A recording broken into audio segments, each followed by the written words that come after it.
Good morning.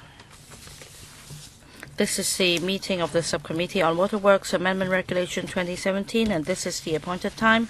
We have a quorum, so I call this meeting to order. At the last meeting, are we going to invite the administration in first? At the last meeting,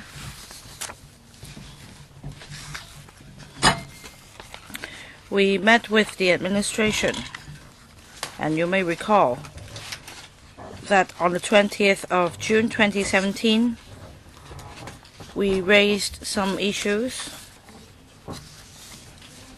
For example, the subcommittee requests that information be given by the administration in relation to the issues raised by members, and the response is set out in CB bracket 1.193/1617 bracket 02. Would the administration please walk us through the paper? And after that, members can ask follow-up questions. And let me introduce the administration attending today's meeting to you. We have Mr. Vitus Ng, Principal Assistant Secretary, Works 3 of the Development Bureau, and Deputy Director Mr. Wong Chung-leung of the Water Supplies Department, Mr. Horace Lee, Senior Engineer, Legislative Review 2, and I won't go through the rest of the attendance list. Would Mr. Ng, PAS, please walk us through the paper? At the meeting on the 20th of June, we had a discussion, and we need to follow up on certain items, and the deputations have also expressed their views. And we have given the views some thought, and I'd like to give you our response very briefly. Some deputations mentioned the commencement of the amendment regulation, and as there is an imminent need to update the list of the latest applicable standards in Schedule 2 of the Waterworks regulation, we'd like to complete the amendment exercise as soon as possible.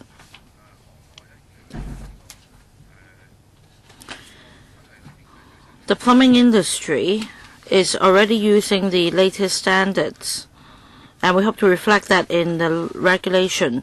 We don't anticipate any difficulty facing the industry when it comes into operation on the 14th of July 2017. In relation to Regulation 20(1) of the Waterworks regulation, every pipe or fitting shall conform to the British standards, and the British Standards Institution promulgates the relevant standards, and they're commonly adopted in developed countries such as the UK and Singapore, and the standards have generally been used in Hong Kong for over 75 years. At the public hearing, there are views as to whether we accept the use of Japanese standard for plastic pipe or other non-British standards for fire services installations. We believe that the British standards should be the core applicable standards for plumbing materials, but we do keep an open mind to adopt other applicable standards to other materials. And in March 2016, the WSD set up the Technical Committee on Plumbing with members of representatives from professional bodies, plumbing trade, construction industry, supplier standard organization, laboratory, and government officials from various departments, and will continue to review and collect views or feedback from the industry on technology standards and testing on plumbing matters. The Water Authority has also approved the use of stainless steel fitting, which is of Australian standard AS3688 2016, and if there are other views or other suggestions, they will be followed up and discussed by the Technical Committee. And some deputations commented on the regulation of fire services installation.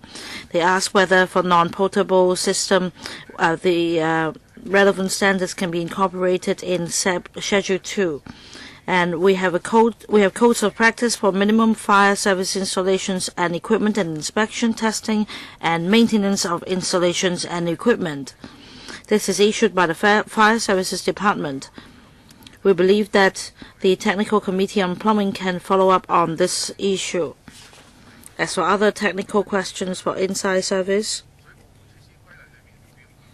in Schedule 2 of the WWR Waterworks Regulation, Part 1, Paragraph 6, in relation to a bend or curve must not be made in any pipe so as to diminish the waterway or alter the internal diameter of the pipe. It means that for the bend or the curve, it shall be made circular in shape without distortion, without change. And the proposed amendment is only a textual amendment without any change in meaning. As for Paragraph 1, Part 2, Schedule 2 of the WWR, in relation to draw-off taps and its pressure, according to PSEN 200-2008, the testing pressure of a draw-off taps should be 1,600 kilopascal, whereas the working pressure should be 1,000 kilopascal. We've also considered the prescribed standards in the proposed paragraph 14 to 19 to avoid confusion. We propose to repeal this paragraph.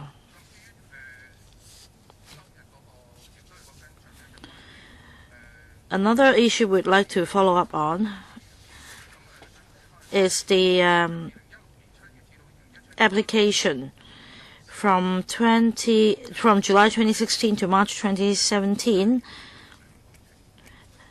4,289 plumbing works completed were approved by the WSD, and the whole approval process involved vetting of plumbing proposals, checking of the submissions, and inspection of the materials. The WSD does not have information on the processing time for the applications, but the total processing time counts from the first application for water meters to the final approval of the completed works. There is a perception that the total processing time may be quite long. I can give you some more figures in a moment. And after the leaded water incident, the WSD has taken forward some measures to enhance the control.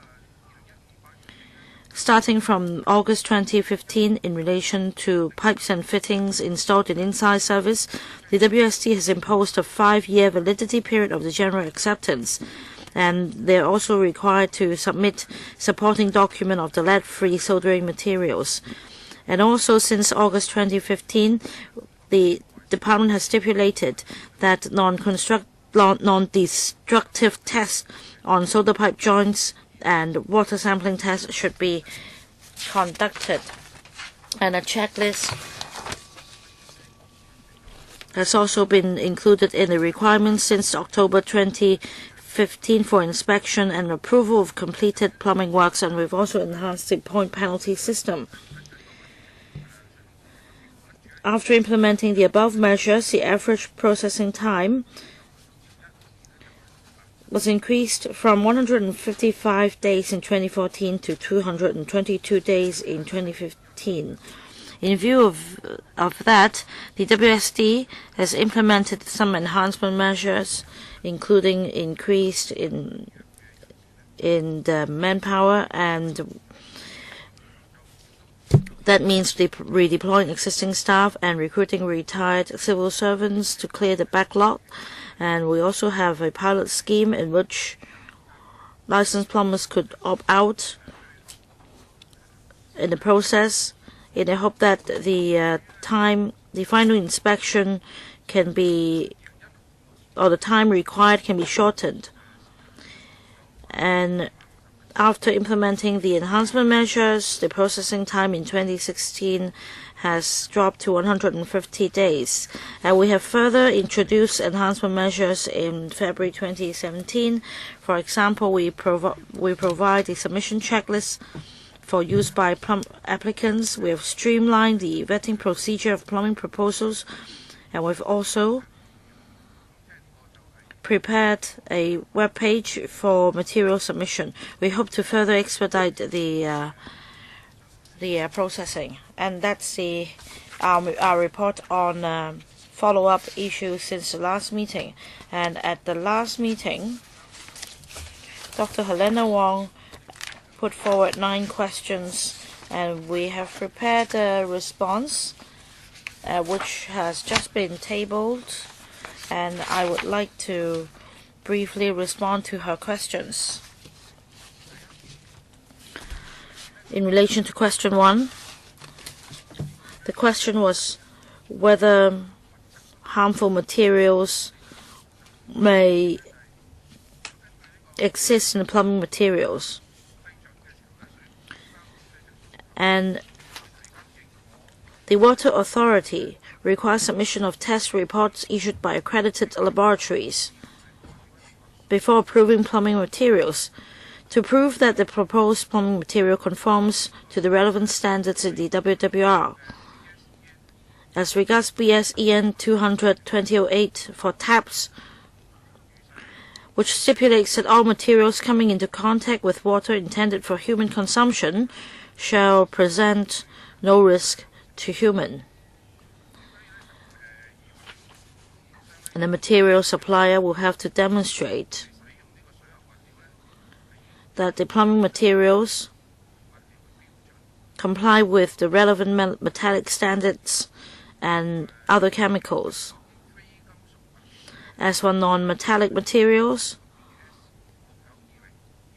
they need to follow the requirements for testing in BS 6920/2014.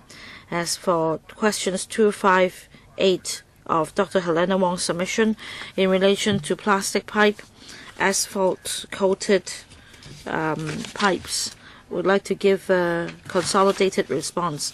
For PVC stabilizer, plastic pipe and fitting, or other non-metallic materials that would come into contact with water for human consumption, then the requirement in Schedule 2 of WWR will have to be followed. That is in relation to BS 6920, which are commonly used to test the suitability of non-metallic products for use in contact with water intended for human consumption. And before approving plumbing materials, the Water Authority requires submission of test reports issued by accredited laboratories to prove the proposed plumbing materials conforms to the relevant standards in the WWR. And a point to note is that for bitumen lining, it is no longer accepted by the WSD.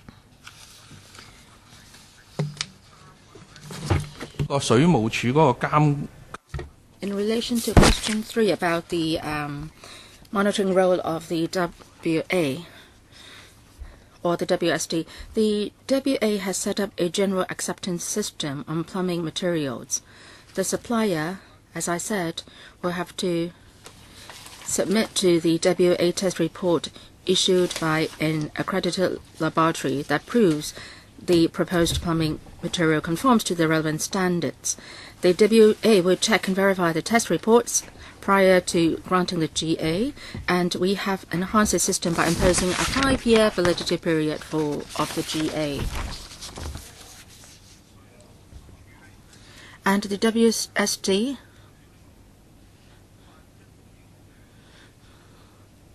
in relation to the GA requirements has formulated a surveillance program for GA products. Prior to the commencement of plumbing works, the licensed plumber is required to submit a full list of all plumbing materials to be used in the plumbing works for approval by the WA.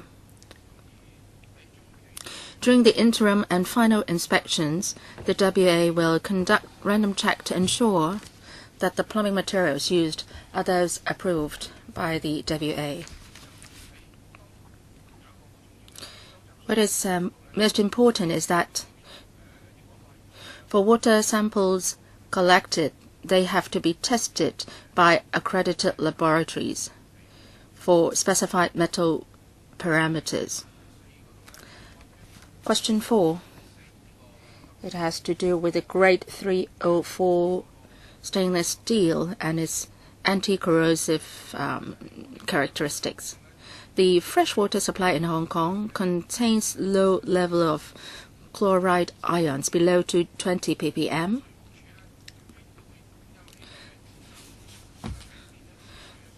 To keep water free from bacterial infection, the WSD also does a small amount of residual chlorine around 1 ppm. So according to the advice from the WSD's Expert Committee on Plumbing Materials, the grade 304 stainless steel can resist corrosion up to 200 ppm chloride ion at 50 degrees centigrade. So we think this is appropriate. Response to question 6. If there are materials which do not comply with the BS standards, how will we deal with it? Under the current Regulation 20(1) of the WWR, is stipulates that subject to Regulation 25, every pipe or fitting shall be of the BS, and the current Regulation 25(2) of the WWR stipulates the Water Authority may approve any pipe or fitting which is not of the BS. The power to relax regulations under Regulation 25(2) of the WWR is essential for the WA to approve the use of a pipe that is not governed by a British standard.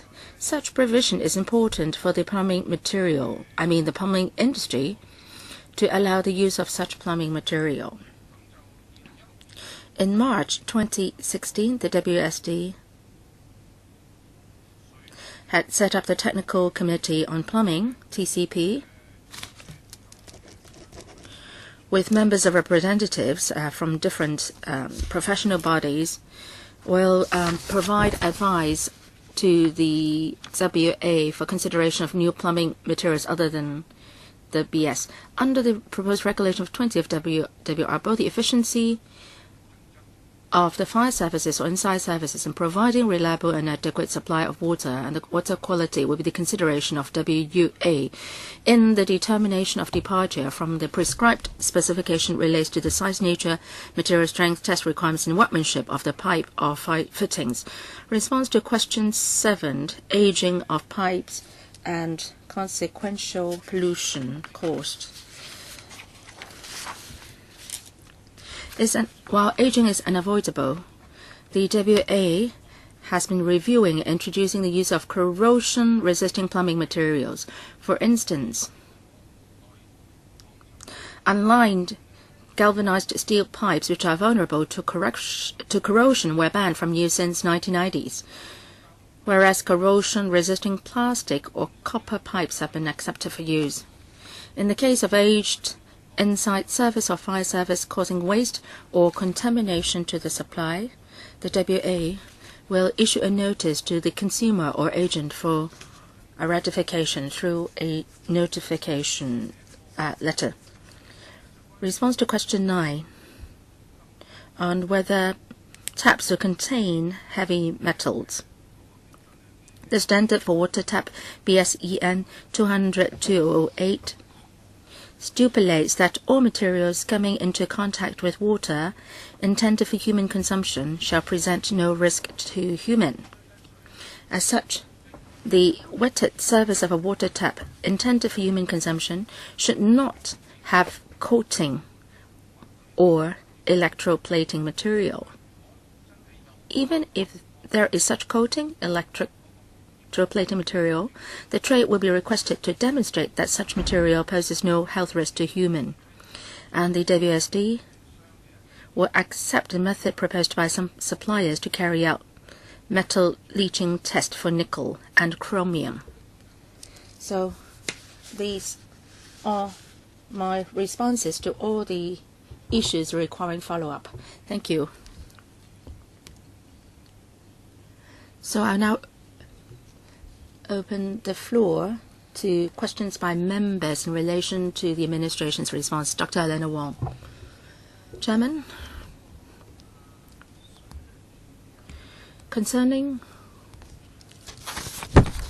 chloride in water, whether it will affect stainless steel pipes, in para 6 of the government's reply, it says no, there will not be such impact.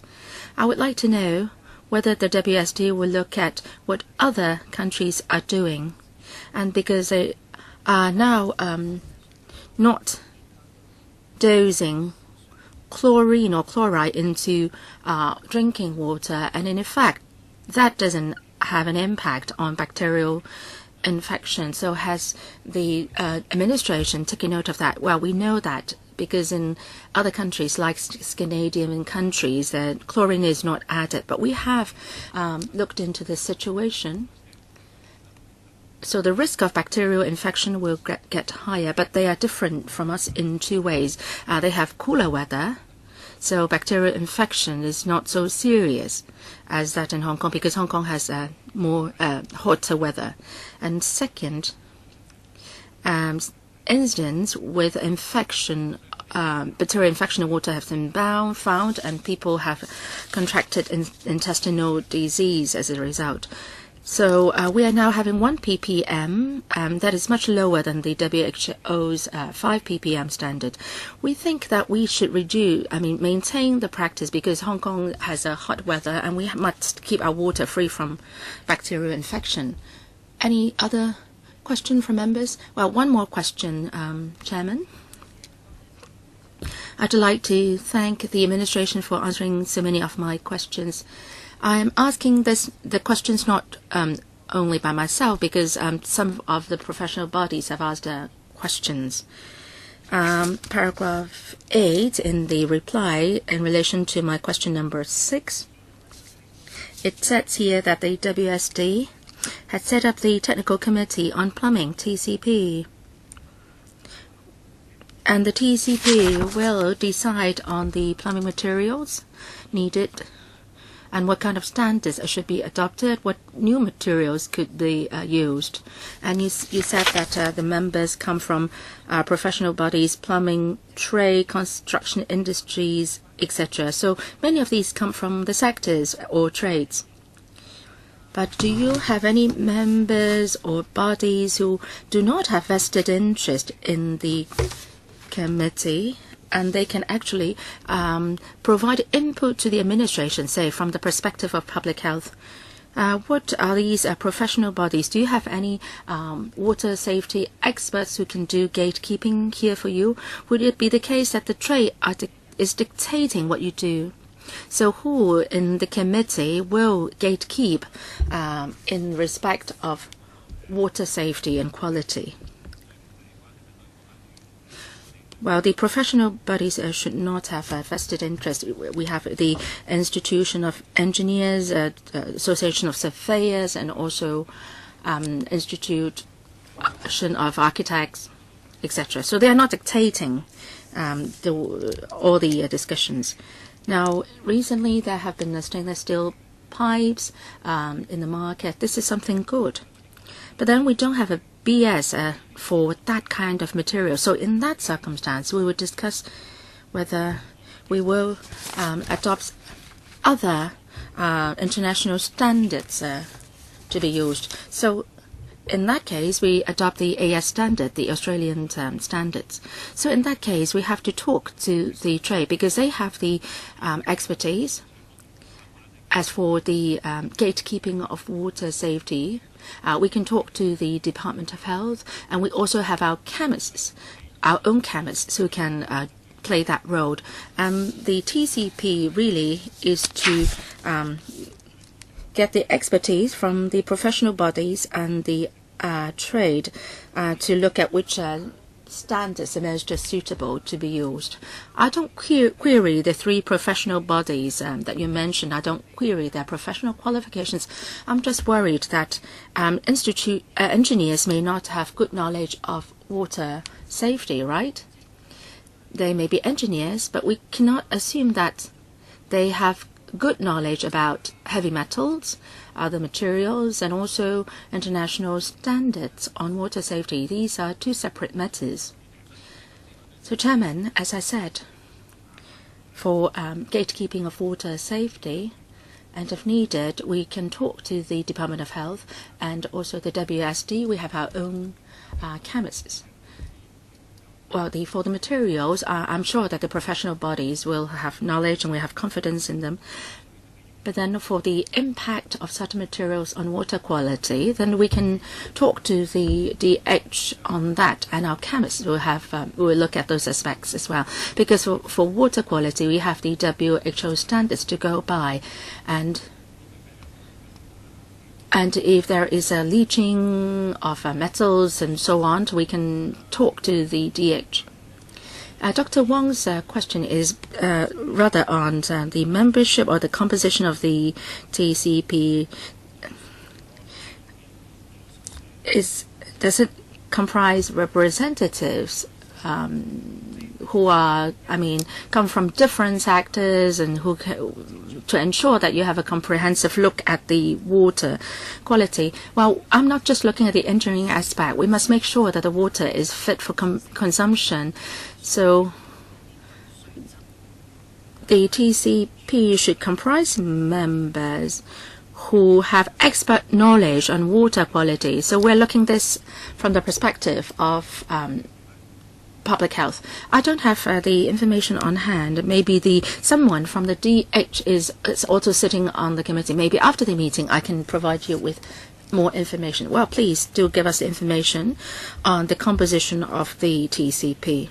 Dr. Edward Yu. Thank you, Chairman. I do understand that in relation to the amendment of the regulation, is just about writing into the regulation the latest standards which have been issued in the form of circular before or previously.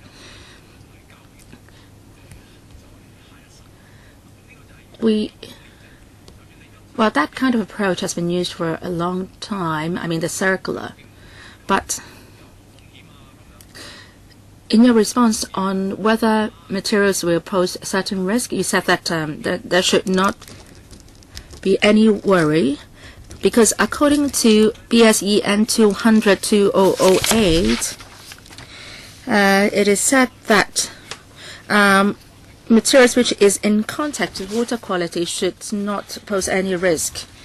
So if anyone who does not comply with BSEN 200, then he is in breach of the law. But there's nobody checking on whether they are indeed doing so. You said that the trade would be requested to provide the test reports. So you would only act on complaints, right? Or else you would just be trusting that the relevant suppliers will use the BN standards. Well, the deputation said that that they will not. They will just rely on people who provide the materials to them. So it's just a system of really trusting each other. So my question is, shouldn't we be taking use of this opportunity to do something more? So instead of just writing into the standards, into the regulation, would you take the initiative to do tests, whether there would be any risk of heavy metals and so on? That is, instead of relying on the good faith of the supplier. In order to obtain the GA, or the General Acceptance, lab tests would be required. And apart from BS 200, as mentioned just now, in the BS 200, the requirement is that it should not pose any harm to human health, and all lab tests would contain a test on the materials of the metallic part of the pipes or taps, because you understand that there is a stringent control to ensure safety. So it's not just relying on good faith. For every tap submitted to us, they must apply with the core BS 200 standards and they should also comply with the relevant standards for metals. And if it contains non-metallic materials, they should conduct a test on BS 6920 to ensure that the chemicals released will not be harmful to humans. And we have two measures recently introduced. That is, in 2015, we introduced a measure. The general acceptance will have a validity of 5 years. So after 5 years, they'll need to conduct another test for obtaining the GA again. The second measure is that we will monitor the situation. After obtaining the GA, the WSD will take random sampling of the taps in the market to see if they are still complying with the standards to step up our quality control. At the moment, you do not have any sampling tests. Right, we plan to introduce that later this year because we plan to set up a lab internally in the department for taking sampling tests. A follow-up question. Just now you mentioned that all taps will need to go through lab tests. Is it stipulated in the law, or is it an administrative measure? And also sampling tests, the same applies, whether it is in the law or whether it's just an administrative measure. In Dr. Helena Wong's letter, she mentioned that according to the COI report, it was found that nickel would be released from the taps. So had lab tests been done, then there wouldn't have been release of chemicals. Let me explain that all materials must be approved by the WSD. That's a legal requirement. For administrative convenience, we set up the general acceptance system so that I don't need to check every material used in every project. If you have taken the sample to a lab for testing, and if it is in compliance with the standards, you get a GA, so that we don't need to inspect and test every material. So definitely the material used in the system would be complying with the standards. About the incident discovered in the housing estate, not all components, but some components did release nickel, and it was found that electroplating or coating was the culprit. And Dr. Helena Wong also referred to that situation. According to BS 200, the rule is that there should not be anything harmful for, or it should not present any risk to human. So our requirement is that there should not be any coating inside. And the lab would usually cut it open and see if the part coming into contact with water would have any coating. If there is coating, it still doesn't mean that it will not comply with the standard. So we now take the extra step. That is, we need to test whether the coating will present any risk to human. Sometimes they adopt the Australian standard, and that is similar to the point mentioned by Dr. Helena Wong. There is a release test. Although there is coating inside the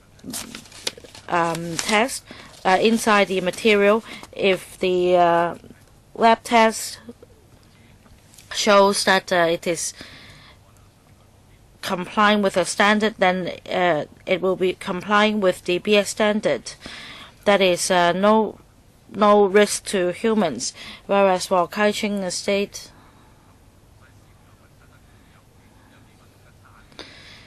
soldering may be needed to connect the tap to the pipes, and sometimes the craftsmanship may not be very good, and that is why we introduced the supervision measure. And we do this by way of sampling in the market. If something is found to be not in compliance, I'll need to discuss with you whether to revoke the GA. Dr. Helena Wong. Chairman, I'd like the administration to clarify this in relation to the response to question 1. It says here that before approving plumbing materials, the WSD will require submission of test reports issued by accredited labs. And this is important because this regulation sets out a lot of standards to follow. But let's say an application will be required on the use of plumbing materials, and by that time the applicant is already required to submit the plumbing materials to be used and the lab test reports. I want to know whether this is the case, because I understand from the industry that you can use materials that have already obtained their general acceptance, which will last for 5 years, meaning that there is somebody who has already done the lab tests and found them to be in compliance, and it will be valid for 5 years. Or does it mean that when an applicant submits an application, a fresh lab test will be required? Well, in theory, it should be required, because the applicant should stipulate the model, and then we can check and see whether a general acceptance has been issued. The purpose of the GA is to avoid duplication of lab test reports, because if a previous applicant has already submitted a report and obtained a GA, then we should not need another one. So as long as the plumbing materials have obtained GA, then within 5 years no lab test would be required by another applicant. Well, usually it's a supplier. When a supplier wants to import a certain draft tap, they will need to submit a lab test report, and then we can issue a letter of general acceptance, and then other applicants would know that the GA has been obtained. My next question is what mechanism there is. Well, Chairman, this is relevant. Please let Mr. Peter Shiu ask questions first. He has also raised his hand. You interrupted me. I almost forgot my question, because this question has to do with the amendments. Thank you, Chairman. Okay, where was I? What mechanism is put in place to ensure that the industry or the construction industry during the installation is installing the materials approved by the WSD, because you can have switching of materials. You can also have fake materials, and that's the hard lesson learned in Kaiching Estate. At the time when they submit the samples for lab tests, of course the materials would be very good and up to standard. But after issuing the GA, we have no idea whether there's actually the same brand installed. Even if the same brand is installed, we don't know whether the brand is genuine or fake. And there is also a question of quality control at the production stage. So from production to supply, procurement of materials, all the way to installation of materials, a lot of things can happen. So I want to know what mechanism is put in place to ensure that the materials so installed would be those approved. Deputy Director, we take a two-pronged approach. We have interim inspection and final inspection. When our colleagues conduct the final inspection, we would bring along the application form stipulating the materials to be installed, and we'll take random tests. Let's say if it is stipulated that brand so-and-so and model so-and-so is used, we can then take random tests. But of course there are so many plumbing materials, so it will be done on a random sampling basis. I think Dr. Helena Wong was referring to a quality assurance system, and in due course, we will roll out a surveillance program. We're going to take samples from the market. Sorry, I didn't catch what he said. Yes, a surveillance program. From the products in the market and the suppliers, we are going to take random samples for testing to see if they comply with the standards. For larger suppliers, well, let's say after the contractor procures material, the housing department itself will conduct random tests to see if they comply with the British standards. We take a multi-pronged approach, and we believe that this will further enhance quality control system. Well, Chairman, we raised this issue when we met with the deputations. For waterworks projects of the government, in the contract, it is stipulated that an independent body would be engaged for the testing process so as to ensure that from the production stage all the way to installation, the materials used are genuine. Whereas for the monitoring system elsewhere, I think we need to make things clear.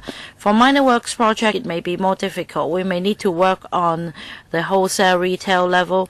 For larger projects, I think that the developers should also be required to engage in IIB to check the materials. Well, does the housing department do it? 我相信黃碧雲議員講個都係一個好提議。咁我哋 I think Dr. Wong's suggestion is very good. We need to strike a balance. For WSD, we engage IIB because we're talking about very big projects worth hundreds of millions of dollars. For the smaller projects, doing such tests or engaging IIB may impose too much burden on the industry. So we need to strike a balance to put in place proper monitoring without causing too much burden on owners or the industry. I think the TCP can further explore this idea. Let's say whether the housing department can engage in IIB for larger projects. I think we can explore the details at the committee. I think this is very crucial, Chairman, because you have the regulations, but you do not have any monitoring or compliance check. It will be problematic. Well, because on this occasion, it's the housing department's housing estates that went wrong. Well, we already put in place some measures such as the 5-year general acceptance, a surveillance program, and we've continued to discuss with the industry on how we can step up monitoring. About the surveillance program, do you have a timetable? It will be introduced within this year. Mr. Peter Shu. Let me declare, Chairman, that I am a supplier of materials, but we don't supply plumbing materials. I need to speak because I hope the public would understand the whole procedure. When it comes to a development, when the architect chooses certain materials, they follow a system. For just like food safety or fire service standards, you have different standards. You have British standards and EN European standards. So there are different manuals for different standards. As for construction materials, test reports is required in the professional market, whereas for the metalware shops, because it's only for internal decoration, the requirement may not be so high. Whereas for architects, consultants, building surveyors, they would follow strictly the standards. The documents they sent to the government will include lab test reports. And Dr. Helena Wong is very concerned about whether the validity period of 5 years is good enough, will materials be changed, and so on. Let me tell you the practical scenario. Say if the suppliers provide the lab reports to the developers or contractors. Then if the lab report is a falsified one, then it's a false statement and it's breaking the law. And then we also have the trade descriptions ordinance. So he's breaching that ordinance as well. Now, for the supplier who provides such lab report, is under that kind of regulation. And in terms of protection for the general public, maybe we are worried that after 5 years, maybe the materials would be swapped and so on. And shouldn't we be asking for a lab test report every time? Now, let me quote this very specific example. If I want to renovate my home or house, and I want to work on the water pipe, maybe we are talking about a short stretch of water pipe, and then if you require them to provide a lab test report, it may cost hundreds of thousands of dollars. So I will not be paying. Well, then that sum will have to be calculated or included in the overall cost. So how can we further protect Hong Kong public, as mentioned by Dr. Wong? After the lead-in-water incident, the administration will look at the test report, and also there will be random sampling or random checks. And I think that is something good. Maybe you have submitted your test report, but something may still go wrong, and we don't know where the materials are produced and so on. So I agree to the government setting up this other mechanism as well, but it has to do with costs as well. And the suppliers will do a better job in supplying the materials under that mechanism, and I welcome that mechanism. Well, please, I stand to be corrected, administration. Yes, thank you for your support. Dr. Wong, I understand Mr. Peter Shiu's concerns.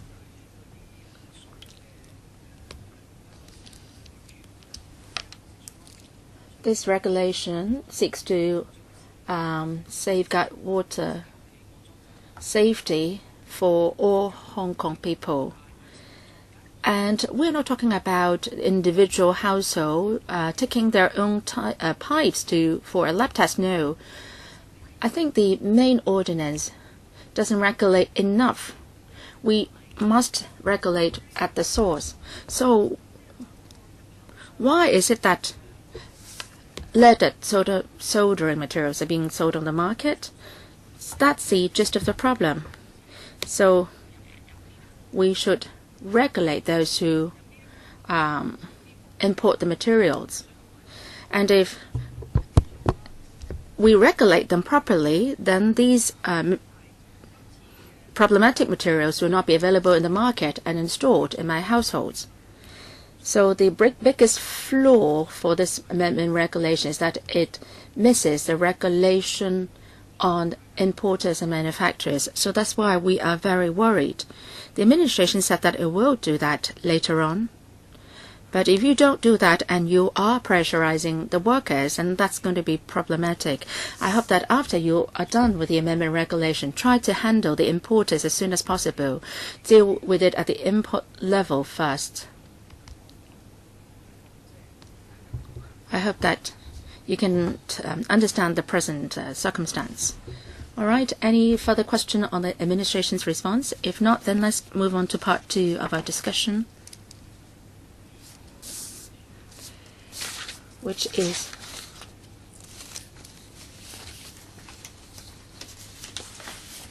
the clause-by-clause scrutiny.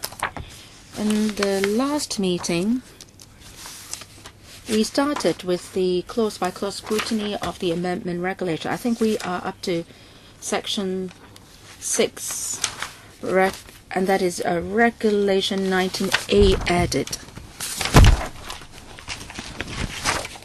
So can the administration continue with taking us through this regulation?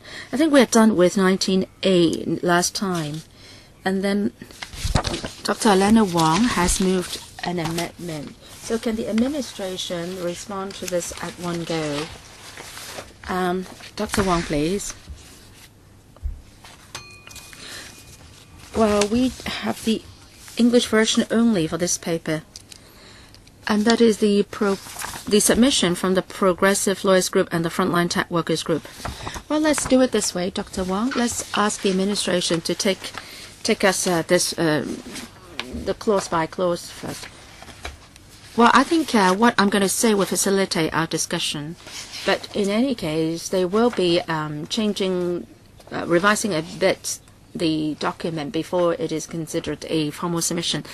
My amendment is based on the submission from these two groups, and I have moved 4 amendments, or 6 points rather. I have 6 recommendations. So when we do this clause by clause, maybe we can discuss this then, right? Yes, that can be done. I think that works better or faster. If I have missed it, well, please remind me if I have missed it.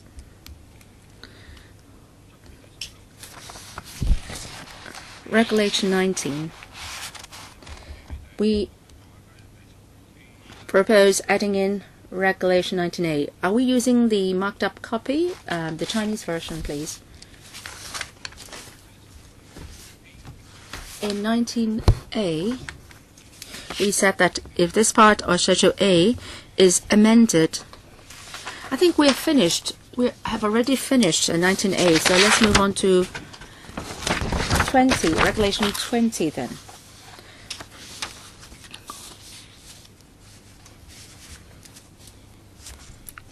Compliance with prescribed specification.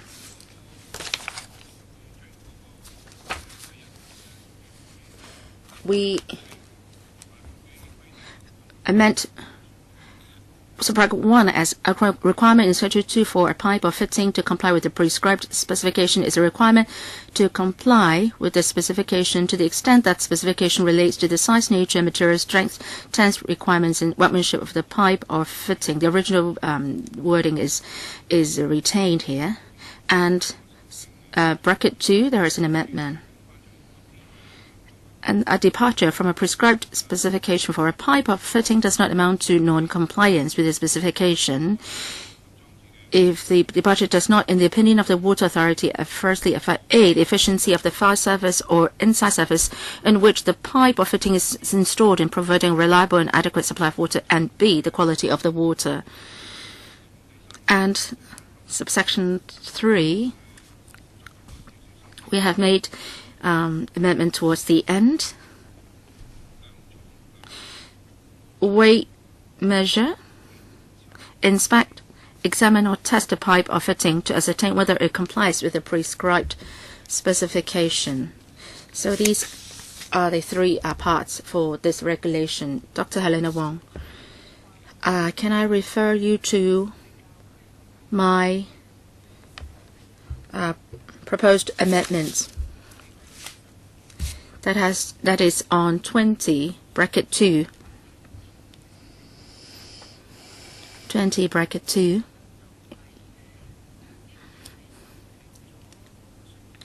The Water Authority is authorized to deal with departure from a prescribed specification for a pipe. But there are 2 constraints listed here, and that has to do with the efficiency of the supply and also the quality of the water. And I think that some amendment is needed here. The English version is in the opinion of the Water Authority, and that is the Director of Water Supplies. And in his opinion, he can make decisions on departure from prescribed specifications. Well, from the way it is drafted, it seems that the Water Authority has great powers. What kind of opinion are we talking about here? So my suggestion here is to reword it as may be permitted by the authority under certain circumstances. So 6C, with the specification for the pipe or fitting. 呢度咧就加啦 ，may be permitted by the water authority only. Only if departure does not adversely affect A and B. 咁其實我咧就冇改到嗰個意思嘅，其實咁但係咧就令到。Well, I don't change the meaning of the provision, but then I am just making sure that when the water authority exercises his power, there are much clearer guidelines, and that is when he makes that decision, he must make sure that such departure will not affect the efficiency of the supply or the service system and the quality of the water. I don't know how the grammar can be sort of fine-tuned and so on. So can the legal advisor also provide some input? Well, can I ask our legal team to give some comments? Ms. Lau, please.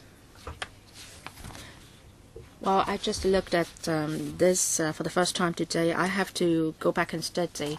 And I think the first and foremost is whether the drafting meets with the intention of Dr. Helena Wong and also the administration. As far as the wordings are concerned, I think we have to study them later on. Legal advisor, can you make some comments? I don't want to change the legal intent of this provision. I just want to make the clearer word, the wording clearer. And that is, only if these two circumstances occur can the water authority exercise that power. Maybe after the meeting I can talk to Dr. Wong on whether the present drafting can meet with her requirements. I just received this amendment, and I believe that some amendments need to be made here. Well, we worked late into the night for coming up with this last night. I am sure that it can be further improved. Okay, let's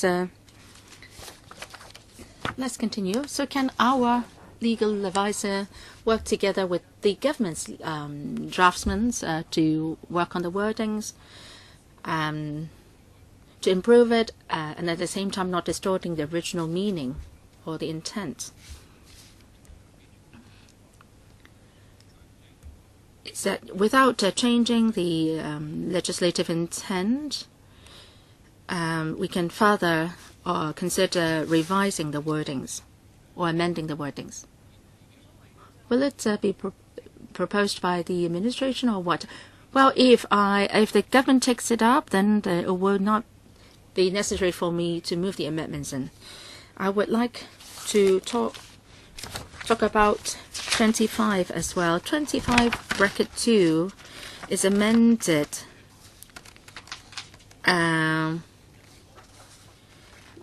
to the effect that despite the statement in Schedule 2 for pipe or fitting to comply with the prescribed specification, the WA may approve the installation of a pipe or fitting that does not comply with the specification. That seems to conflict with 22. Now, 22 seems that the WA is under the constraint of, say, the conditions of 2A and B. But then when it comes to 25(2), the amendment, it seems that the water authority may approve the departure without any conditions attached. So there seems to be conflict between these two provisions.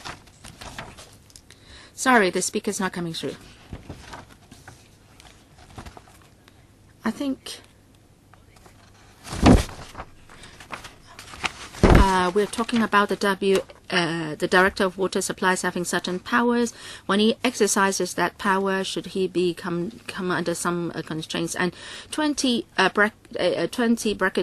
sets out the constraints A and B, but for 25(2), if he exercises power to approve the installation which does not meet with BS, he is not under constraint as well. So in my point 3, I am suggesting Amendment 25 in paragraph 3 of my paper, and that is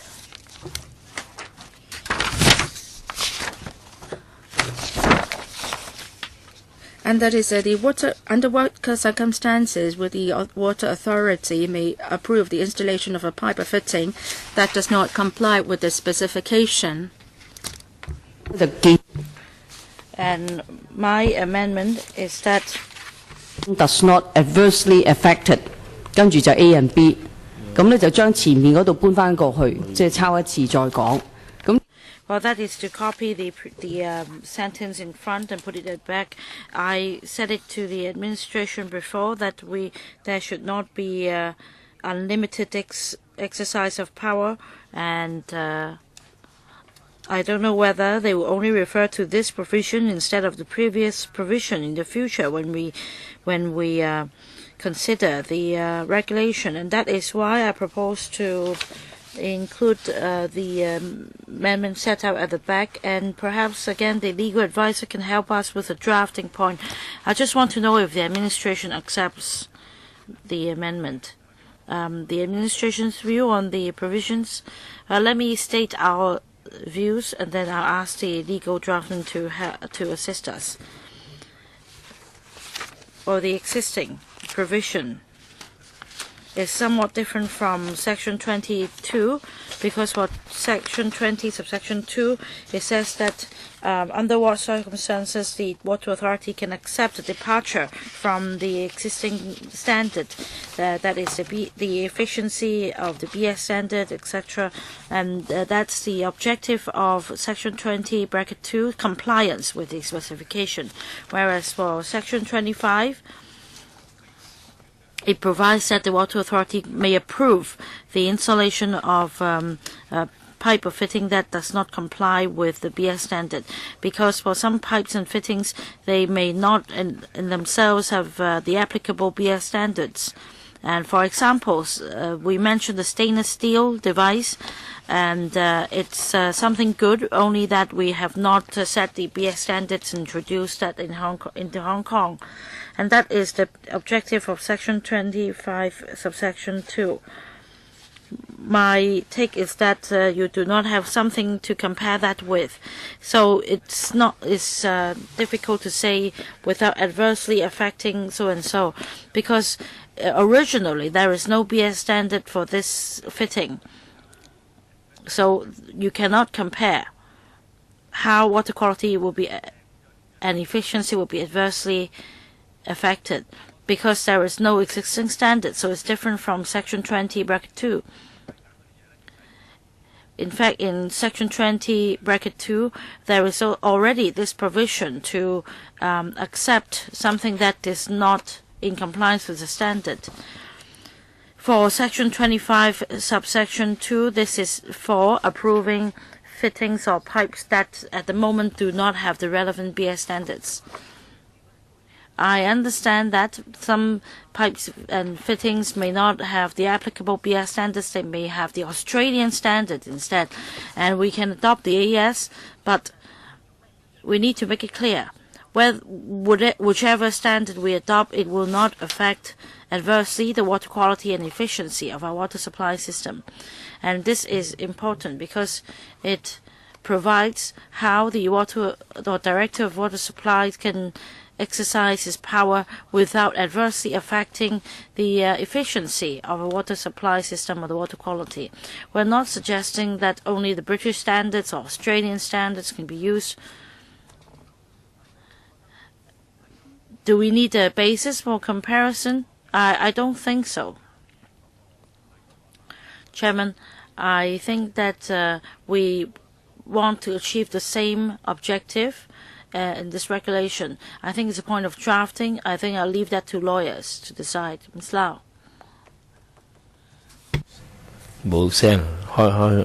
Switch on her mic, please. Thank you, Chairman. Now, from the drafting perspective, let me state our position for members' reference. The amendment regulation has this main objective, that is to update the standards set out in Schedule 2. For amendments to 19, 20, and 25, they are the corresponding technical amendments to update the schedule. We have changed the original wording of the British standard to the prescribed standards or prescribed specification. The regulations was first enacted in 1974 and is outdated. We have therefore modernized the drafting, and we've also clarified some ambiguities as to what we have actually proposed. In Section 25, we have revised the wording from British standard to prescribed specification, and we've also expressly provided that if it does not comply with the prescribed specification, the Water Authority may approve the installation so and so. And for Section 20, subsection 2, we have added A and B. In the English version, it says for the purposes of this regulation. So we consider what it means. And that's A and B under subsection 2. And that's a technical point. As for the policy itself, I think that the administration and the members can further discuss the points. Legal advisor, as long as we agree on the policy objective, the way the regulation is drafted is dependent on the policy objective. If you want to submit an amendment to the regulation, you need to also observe the relevant rules and the rules of procedure. So after the meeting, I can further discuss with the member because the amendment should fall within the scope of this amendment regulation. And I think previous rulings of chairman already set down the relevant principles. I think after the meeting I can discuss with Dr. Helena Wong. I don't see how my amendments may be a departure from the objective, because this regulation is about standards, and what happens if you don't follow the standards, regardless of what standards they are. The Water Authority may then have the power to do certain things. So that's the crux of Section 20, 20 (2), and then 25. I understand that if it's expressly provided, it may sound a bit clumsy because we can revert to the previous provision. But I think the clarity is the key when it comes to the law. When the Water Authority exercises his power, there are rules to follow. Well, if you don't follow the standards or the prescribed specification, then it seems that you're opening the back door. You need to provide the conditions under which the Water Authority may approve something that is not in compliance with the standard, because the Water Authority in the future may exercise its discretionary power. I don't think that my amendment is a departure from the objective. I don't think the Water Authority will do something like this, but we need to have clarity in the law. As for the drafting point, perhaps the legal advisor can help us improve the drafting. But I, for one, believe that this is not contrary to the government's objective of the regulation. I think the administration will also need to work with you on the drafting point, because we've only received your amendments today. Well, I previously mentioned this to the administration. We had a number of meetings. I already told them that I believe this should be included. But if you move the amendment, then it would be simple. But if the administration is to move the amendment, then you will need their assistance to tidy it up. So we don't need your assistance, Chairman. Well, we have limited time, and I think it's more desirable for the administration to move amendments. I don't mind, Chairman. This is a suggestion for administration's consideration. If the administration can take it up, themselves. They have law draftsmen, then they can prepare the amendments right away. It will be neatly done. But of course, please let us have a look after you've done it. But if you don't agree, then it will be dealt with by way of a motion moved by the subcommittee. Well, if we are to move an amendment in the name of the subcommittee, we must raise it today. Otherwise, we don't have another meeting. We won't have another meeting to follow up on it. So I raise it now for them to prepare it right away. Mr. Ng? I think we share the same objective.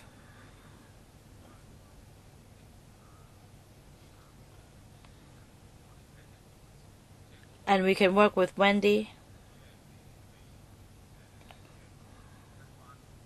and consider the amendment, whether it is in line with our objective. If it is, we can consider it moving it as the administration CSA, but we're really short of time. I think we need to do it within just 1 or 2 days. You can do it. I'm not the expert, but I could come up with this overnight. The administration hasn't rejected your idea, but then they need to improve the drafting and consider the objective. So please work with Wendy. Right. Let's do that after the meeting. Chairman. Yes, Dr. Helena Wong. Please let Wendy state her view as well. Dr. Wong, about the second amendment, you propose to amend Section 23. Do you mean Section 20, bracket 3?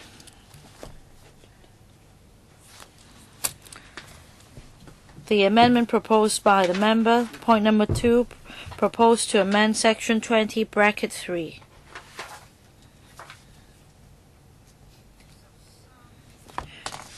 Is it Section 20, bracket 3 instead of Section 23? Yes. Then would the member please also explain this point as well? Sorry, I missed the second point because Dr. Edward, you mentioned 25, so I skipped the second point about 20, bracket 3. It's not Section 23. I'm sorry, it should be Section 20, bracket 3, because the administration has proposed to repeal the sentence after weigh measure and replace it with inspect, examine or test a pipe or fitting to ascertain whether it complies with the prescribed specification. I agree with that, but I want to add this bit. After inspect, examine, and then I would delete the word or, and then test, and then I would add or request and inspect any test reports of a pipe or fitting to ascertain whether it complies with the prescribed specification. The administration's proposed amendment is already an improvement. Instead of just weighing and measuring it, you now propose to inspect, examine, and test the pipe, but I want to include the part for the Water Authority to request and inspect any test reports of a pipe or fitting. I think this is in line with the actual operation of the department at the moment, because we discussed the installation of pipes or fittings or taps. An application would be required for general acceptance, and a test report should be submitted, issued by an accredited lab. This is the existing practice. If you suspect that there is anything wrong, then you would do a random check. And you would also instruct it to provide its own test report, right? Doesn't the government have that kind of power? Now, in our principal ordinance, we will also work on this. You will authorize the WSD site staff to go to the work sites, to unoccupied flats, to inspect and check the components. And if there is suspicion that there is a switching of materials, you can ask for test report, collect samples of materials at the sites, do the test yourself, so ask them to do a test or ask them for a test report, etc. So if that is included, I think it gives a more complete picture of your operations. That's my suggestion. Mr. Ng. 20(3) is something that was suggested on our initiative. And for 21, it means that we can ask them to provide a report. And in certain situations, we can ask them to do the tests and pay for the cost of the tests and provide us with a report. I think that can meet with Dr. Wong's requirement. Under 21, we are already given the power to ask them for that. 21.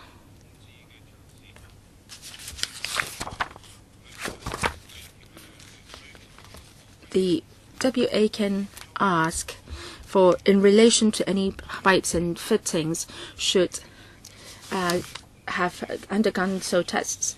And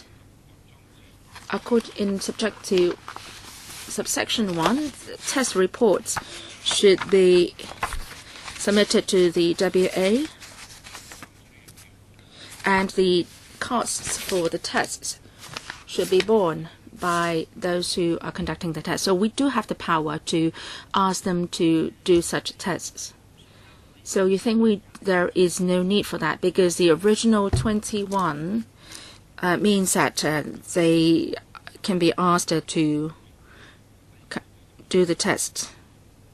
Yes, okay, I will withdraw that. Then we are now up to 25(3). We are just amending 25(2). We are not proposing any amendment to 25(3). Okay, Schedule 2, Part 1.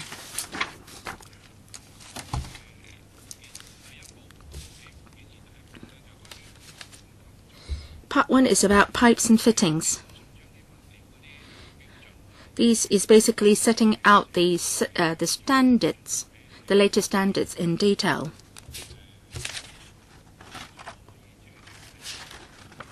So we can have an overall discussion of this Part 1, and we don't need to read out each clause one by one. Yes? Dr. Wong? On Part 1 and about 2, 3, 4, 5, in my previous meetings with the government, I said that in relation to pipes and fittings, cast iron can be used now, and I'm worried about using cast iron for pipes because it can go rusty very easily, irrespective of whether it has coating or not. And the trade thinks that it can be deleted. The cast iron can be deleted. So will the government delete all the cast iron wordings here? Now we look again at the cast iron as material, and it is rather fragile in a way, and its durability is not that desirable. So we are proposing that this be deleted because the WSD is not using the material itself too. And for Part 1, Paragraph 1, cast iron, that cast iron, the term will be deleted. And in Paragraph 3, pipes for a freshwater inside surface must be made of cast iron, ductile iron. The cast iron there will also be taken out.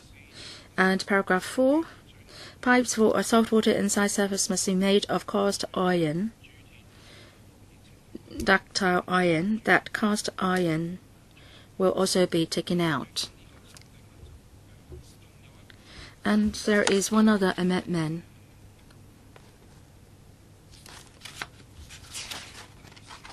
Part 4. What about paragraph 9?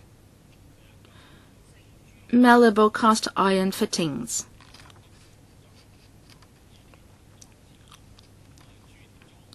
That's cast iron fittings because some of the valves are still made of cast iron. That's different from cast iron for pipes.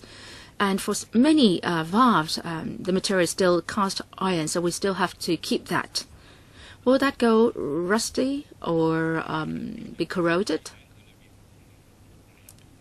There may be coating, and it has to do with the outer surface. Majority of the valves are made of cast iron. Does water pass it? Well, it's quite thick, if I remember correctly. The valves are quite thick. It's very seldom that valves will go rusty. Very seldom. All right. So that would stay.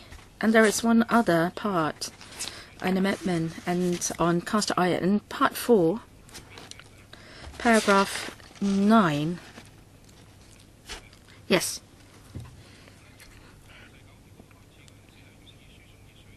Pipes used for conveying hot water must be made of steel and internally lined with chlorinated polyvinyl chloride of copper or of a corrosion-resisting material. And then we have this sentence: cast iron pipes of not less than 50 mm in internal meter diameter, etc., etc. So the whole sentence will be taken out. So what were the second sentence in that paragraph will be taken out entirely. Cast iron pipes of not less than 50 mm in internal diameter may be used if suitable provision for their expansion is made. That can not be used. So we are taking away the whole sentence. Why? Because we are talking about cast iron pipes here.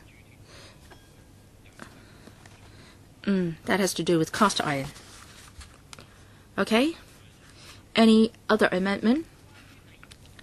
On part 1,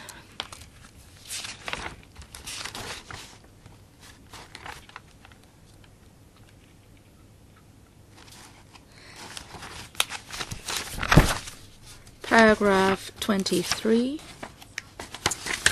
Well, we have asked a question about 304 grade. Paragraph 20, stainless steel pipes of grade 304 and its relationship with chlorine. You think 316 doesn't have to be used, right? This is of an upper grade. For water quality in Hong Kong, the chlorine level is very low, so as experts think that it will not have any impact on stainless steel of grade 304.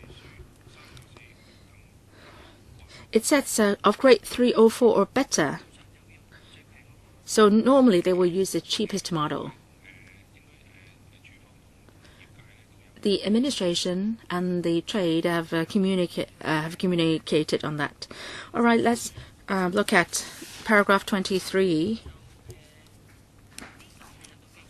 This is very important, because the administration has listed a list of non-metallic materials and products for use in contact with water.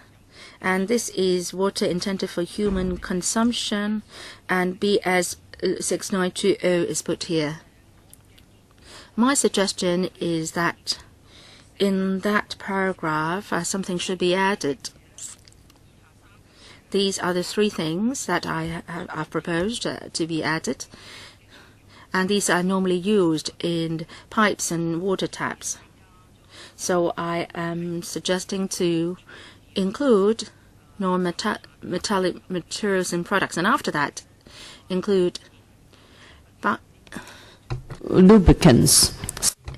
Included but not limited to lubricants, silicone sealing rings, elastomers sealing rings, etc., for use in contact with hot water, intended for human consumption. And I'm not changing the letter part. I'm just raising more items here, so that the trade know exactly what we meant by non-metallic materials and products. So if the tests are going to be conducted, and they know which parts have to be tested. We are talking about lubricants here, silicone sealing rings, silicone sealing rings that may be used in pipes and taps, and elastomers sealing rings, etc. So there may be new items to be added in the future. At least the trade will know that they have to pay attention to these non-metallic products like the silicone sealing rings and lubricants. And I'm not changing your objective here. I just want to make it clearer to facilitate compliance. Mr. Wong. Sorry, the speaker's not coming through. We are talking about parts in contact with water. So can I defer to Mr. Lau to talk about whether amendments are needed here? Mr. Lau? In BS 6920, it says regulations on tests for non-metallic materials. It sets out the lubricants, elastomers, sealings, etc. These are items to be tested. So these are already contained in the BS standards. So non-metallic materials and products have to be tested under BS 6920, and that is the items mentioned by Dr. Wong have already been included actually in the standards. Well, even if these are put in there, it would not affect the legislative intent. Well, even without such these being written into it, it is already very clear because they are included in the standards already. The 6920 includes all these already, so my suggestion is that these are not needed here. Now, if you write it here, then it raises a question of whether those parts which are not listed here, are they needed to be tested. So I think that is my view. Legal advisor, should we be writing these in as well? If these are already included in the standards, I don't think there is a need to separately include them here in paragraph 23. Dr. Wong, I think it's better to have them written there because the regulations should really be well understood by the public. And within the trade, not everyone will know what BS 6920 encompasses. So if you write them here, then they will be more alert and they should pay heed to these materials. Well, the labs, the most important party to know about these is the lab people. And while people will take the products to the lab for tester for BS 6920, and the lab will know what to test for under BS 6920 because the lab people are well versed in these standards. And also, once every 2 months, we have regular meetings with the labs, and if needed, we will again remind them what are the items covered under 6920. If 6920 includes these items, and I think that should suffice. Dr. Edward Yu. Thank you, Chairman. In relation to paragraph 13, looking at the Chinese version, I believe that it was adapted or revised from 15. And in the Chinese version, that is, in the Chinese version, there is no BS in front of 1256. But then in the English version, again, there is no BS 1256. Have they missed this BS term here? Thank you. Well, the full name of the British standard is BS 143 and 1256. So we cannot break it up into two standards because it's really called BS 143 and 1256. All right, so that's the full name. Any questions? Dr. Wong, I think that you don't need an amendment. We can just rely on the administration's version. Is that right? If the administration believes that it's more universal, I can withdraw it. But when the administration briefs the industry, please be careful, because it also involves 22 in Schedule 2. I will come to that in a moment. We can then move on to Part 2, which is taps and valves.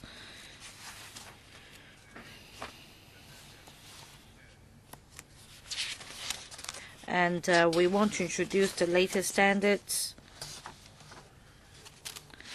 And as I mentioned just now, on the testing pressure and the standards of taps, we have set out the details in the amended paragraphs 14 to 19, and that is why for the whole of paragraph 1 we're going to repeal it, and they will be replaced.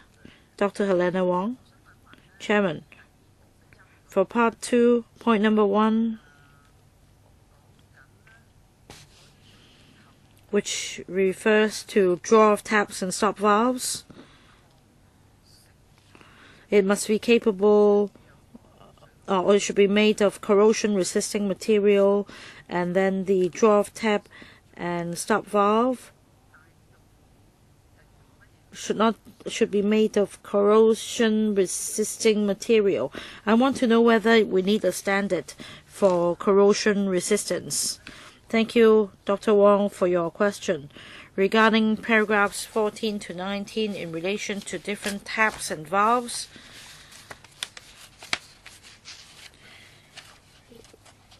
we have included the latest BS and EN standards, which set out the requirements on materials. Any questions? So which should be the standard? You don't need to specify that. In line with the latest British standards, for example, 14 about taps. A, it should comply with BSEN 200/2008. And that's for single tap type. It already provides a standard for all types. Chairman, do you know which he is referring to? What paragraph 14? I will maybe invite Mr. Lau to walk you through that. Yes, in Chinese version page 13 or English version page 15. For gate valves, for example, the British standard is BSEN 12288, which sets out the materials to be used, of which grade, of which material, and that's for the copper alloy body. So it sets out the material to be used. Yes, it's stipulated in the British standards. So for Part 2, Paragraph 1,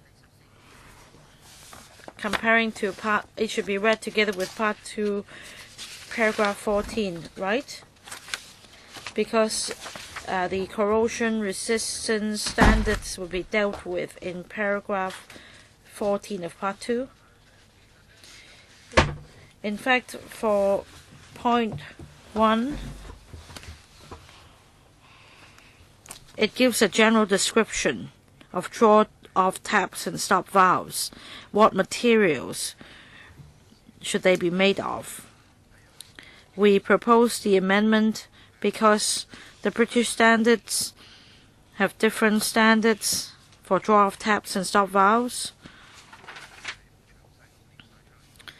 In the past, we set out the details in the regulations, but now we provide the details in paragraph 14 to 19 in relation to the draft taps and valves. We set out the applicable British standards so that for the different types of taps or valves,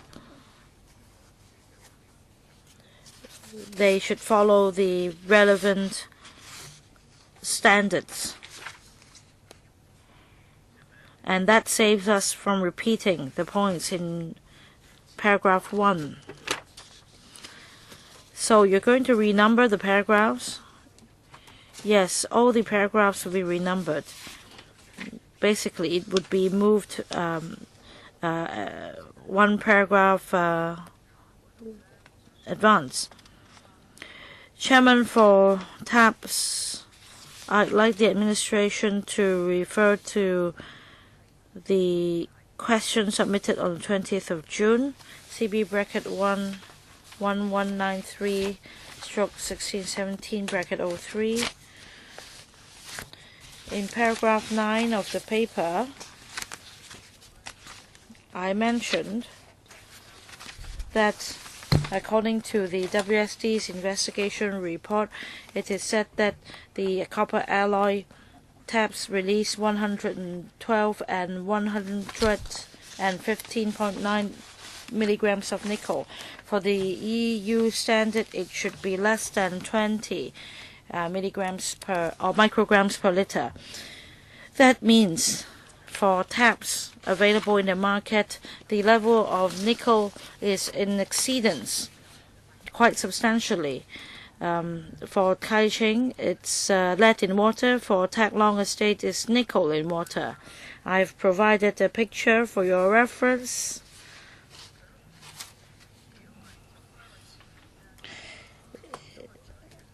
You can see in the cross-section picture at the outlet of the tap, if the metallic portion is not in compliance, then the water quality may be affected.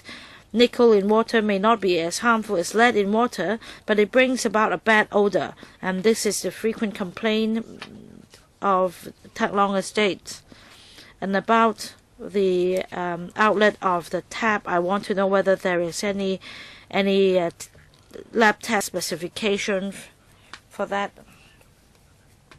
About nickel and the problem you mentioned, it has not to do with the copper alloy. As you can see in the photo provided by Dr. Wong, sometimes the electroplating hasn't been done well, causing the material to come into contact with water. So according to the BS standard, there should not be anything that comes into contact with water that presents a risk to humans, and that is why they should not be found on a coating. But when it is found, then a test of chemical release should be conducted to show that even if there is coating inside,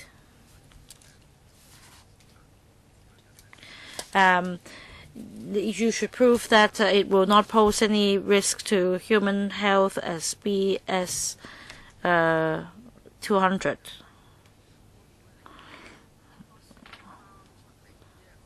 Then shouldn't you provide the details of these requirements under BS 200 on, say, electroplating and coating? Can you provide the standards here? Because we understand that for material supplier or retailer,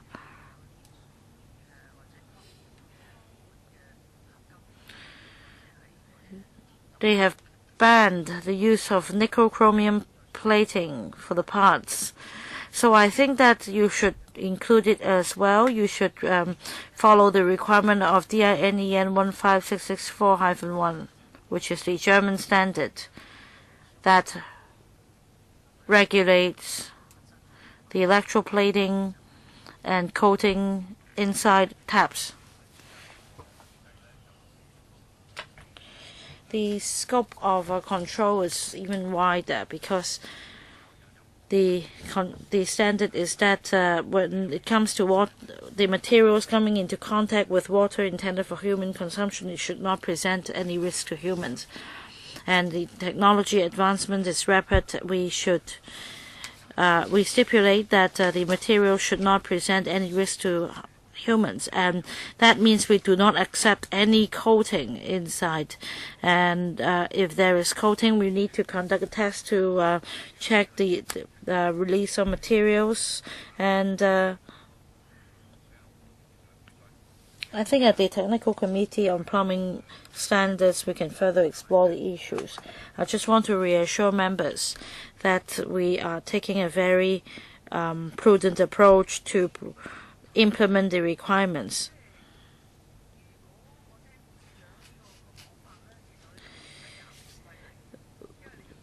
Well, if what you say is correct, we don't need to do anything about the regulation, because in the principal legislation, you already provide an umbrella of measures, but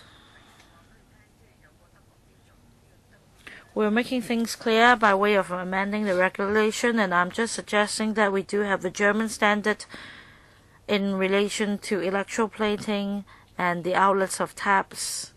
You have an existing standard. Sometimes you say if there is no existing standard, you won't regulate, and when there is an existing standard, you won't do it either. You just mentioned that you have the general umbrella of standards.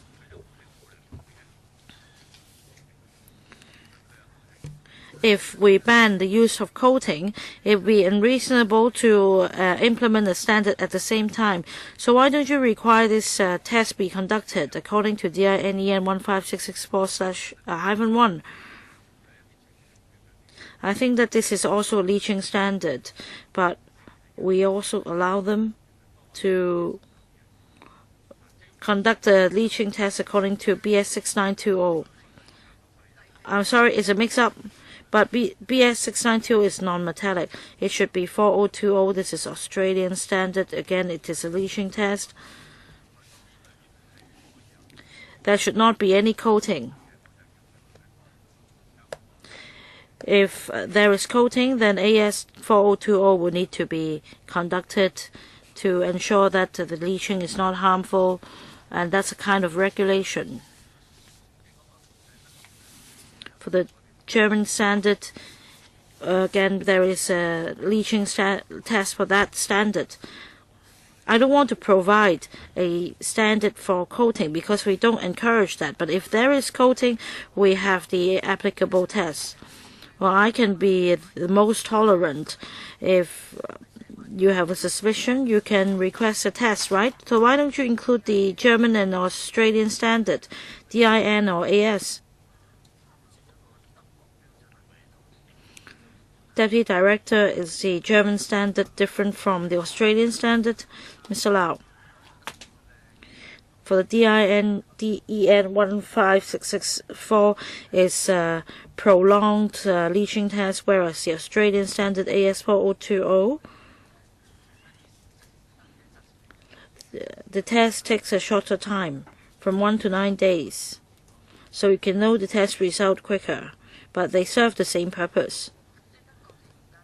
So the German standard is more stringent. For Australian standard, it's just 1 to 9 days.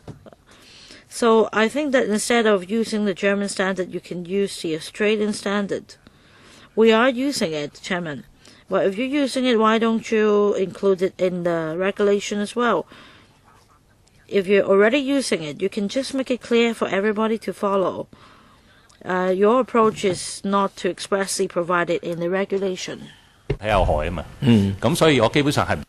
should not be harmful to human health, and we're banning, as a result, the use of coating. Well, that's one way to prove that the surface in contact with drinking water will not pose any human risk. So you'll go by your the test based on your standards. But all along, that's not been written into the law, right? Because BS 200 set out that you should not use substances which will endanger human health. But you've not included that in the law, but you are implementing the standards then. So would that be a problem? Dr. Wong referred to Pik-wan estate with water having an odor problem.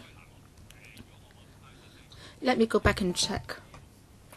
We will not accept taps with coating. So would you be demolishing the parts from Pik-wan estate to check? I've actually demolished one tap from that estate. We will roll out a surveillance program soon to look at that. Pik-wan estate, well, is it the case that you have conducted the tests? Well, the samples should not actually contain coating, but there is no compliance.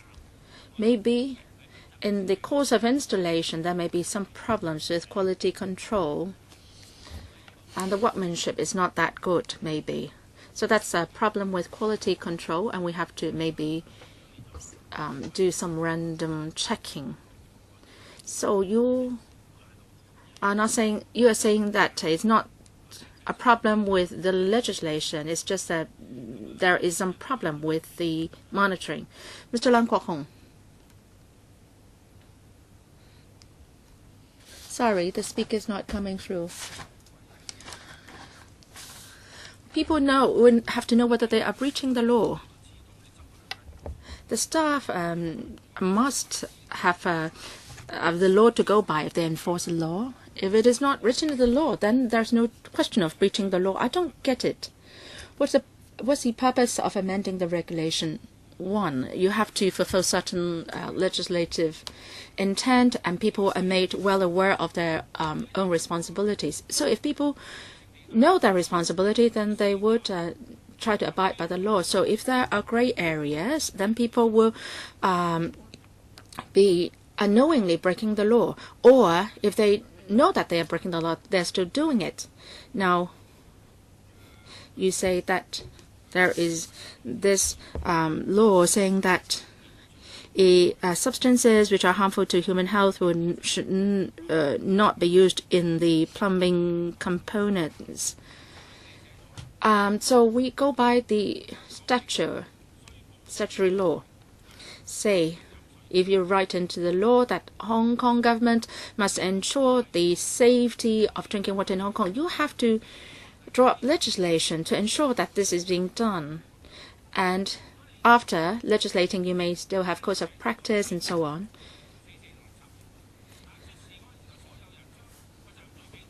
Now, if it is not written in the law, whenever some mishap happens, then people will be passing the buck to each other. And that's what happened way back. And you're asking the plumbers to work on something, and now you are amending the law to make sure that those only those with the plumbing qualifications can work on the projects and so on. So we are trying to do things and make regulations by way of legislation. And if there are loopholes in the law, then people may take the cases to the court, and people will be passing the buck to each other. And maybe you formulated the legislation, but you're not enforcing them effectively. So do you know what you are doing? Don't think that you are doing good for the small traders, and that they will be inadvertently caught by the law if the law is not written clearly. The government lawyers are very smart. Well, let's be pragmatic. Write the law out clearly. Well, these SMEs would not understand the law too well. So I think you have to be very clear in your legislation. Now, the principle is that you will ban the use of coating in plumbing parts, unless, say, if they can prove to you that these meet with the Australian standards. But then the law doesn't specifically set out the Australian standards. The trade may be a small one, but then, the trade may know well the legislation, but the members of the general public don't know about these provisions or these requirements, and legislators don't know about these requirements either. So how are you actually operating on that front? Well, let me try to explain here. On taps, the taps have to meet with BS-EN 200-208, which sets out that harmful substances should not be used, so that water quality will not be compromised. So if we talk about electroplating, then maybe metal substances may be leached into water, and that may be a departure possibly from the British standards.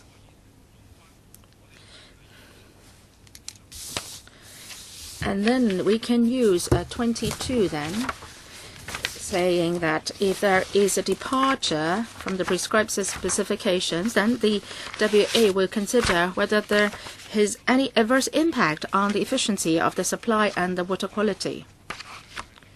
The Deputy Director has explained that in relation to electroplating, then the Australian standards will be used in conducting the leaching test. Is this some kind of internal guideline? When the WA considers this material which is a departure from, say, the British standards or the prescribed specifications as set out in the regulation, he will have certain criteria to go by to make an assessment. We can't be exhaustive in listing out all the departure situations. There will be difficulties in doing that. So members can rest assured that we will have due regard to safeguarding water quality. We understand your basis, but the question is, why is that the WA can adopt this Australian standard and not the German standards? And members of the public will be suspicious or get confused. It's not that we're saying that the WA is not doing his job properly. What we are questioning is, why are you using this standard? Is it contained in an internal guideline, or is it something coming out of the instruction from the director, or what? We've talked to all the labs about this process when they have to submit a report saying that the tap complies with BS 200. The report will say that we set out clearly that there is no coating on the surface in contact with water. And if there is indeed coating, then you have to conduct a test to show that it will not be harmful to human health. It's important that we talk to the labs, that they know clearly what to test for BS 200, and we can communicate with them further in black and white, in writing, in black and white. This is something that we agree with the labs.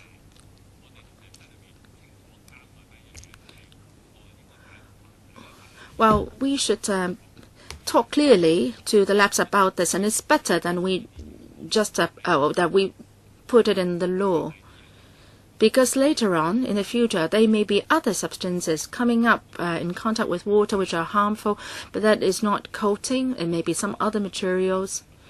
So I think the approach that we're suggesting may be more effective.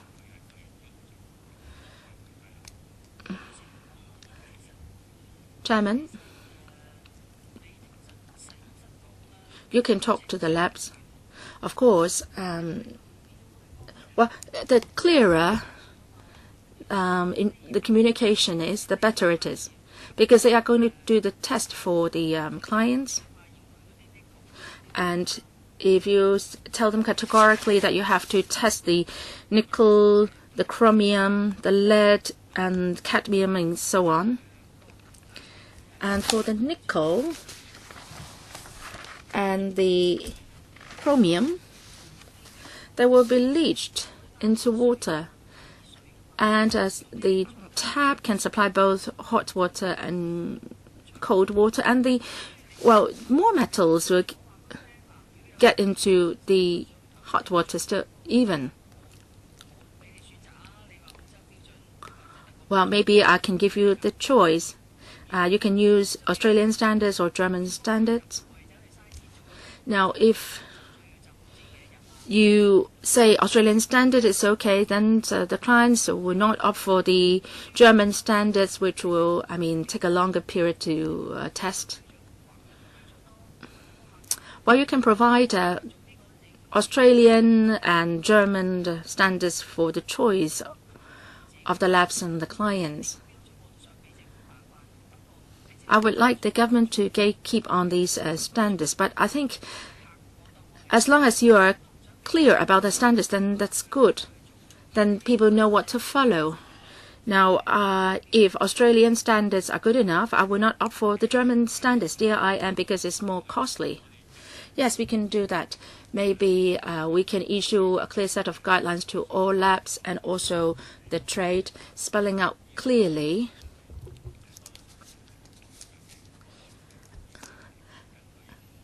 how the tests should be done under, say, BS 200. We will issue a circular to the trade and the labs. Why do you have to go by the form of a circular and not write it in part 2 on taps and valves? Maybe you can include that in paragraph 14, draw off taps. Well, we are talking about not creating hazards to human health. And say if in the future some new technology comes up other than electroplating, then we can issue another or an updated set of guidelines. That's a more effective approach.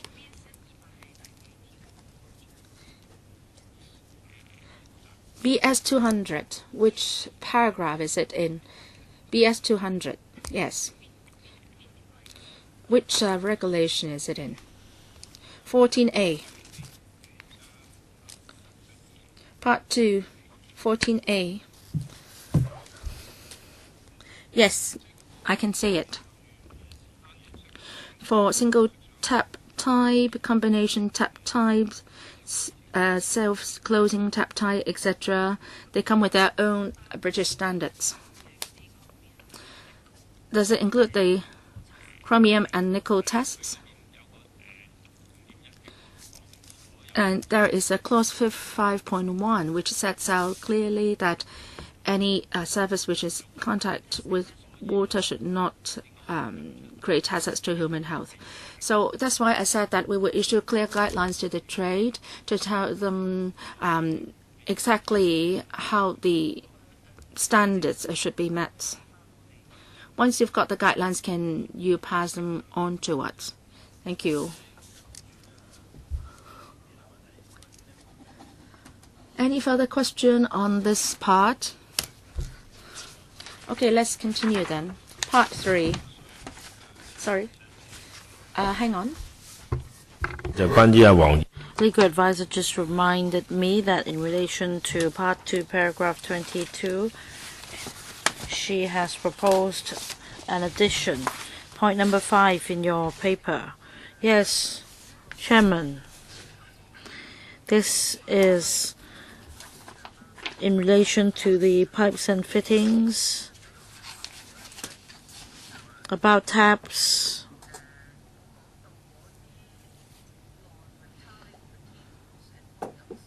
It hasn't specified the regulation of non-metallic materials and products. So I propose to add paragraph 22 after paragraph 21 of part 2, which is mirroring the previous part 1, paragraph 23, because for taps and valves, they may also contain non-metallic materials and products, but it seems that there is no test specified for non-metallic materials and products. For pipes and fittings in part 1, fittings actually include taps and valves. So paragraph 23 of part 1 also include taps. If you don't provide it expressly, how would people know? Because part 2 you specify taps and valves. So if taps and valves are already included in fittings in part 1, pipes and fittings, then why the need to create part 2, taps and valves? Valves is a kind of fitting. Why do you need to divide them into different parts?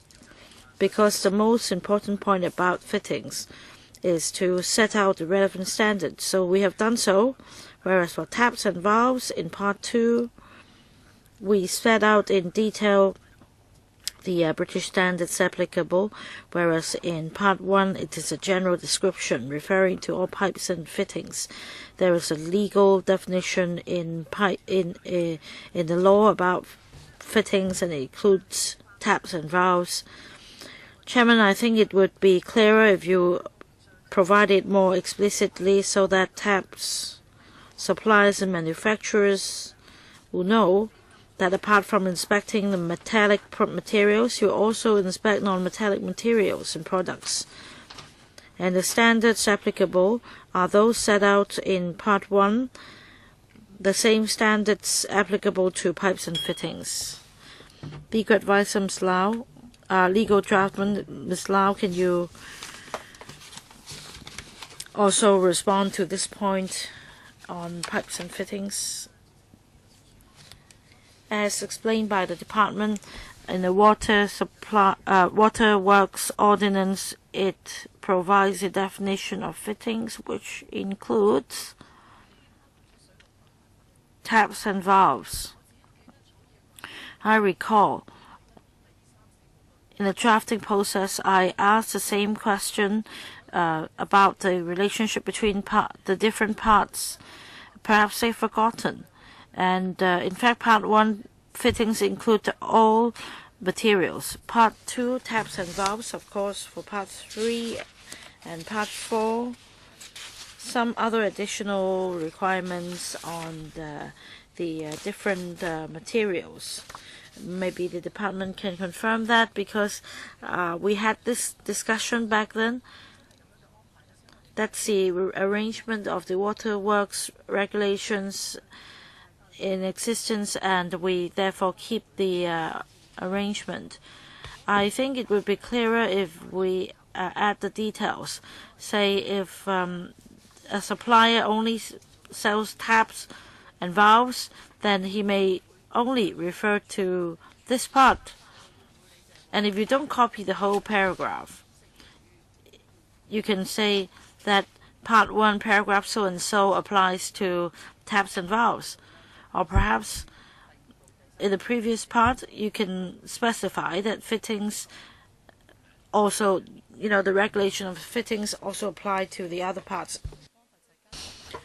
A recent drafting style is that we can put in a footnote after part 1, reminding the reader to refer to the requirements in parts 2 to 4 as well on taps and valves, etc. That would be the best.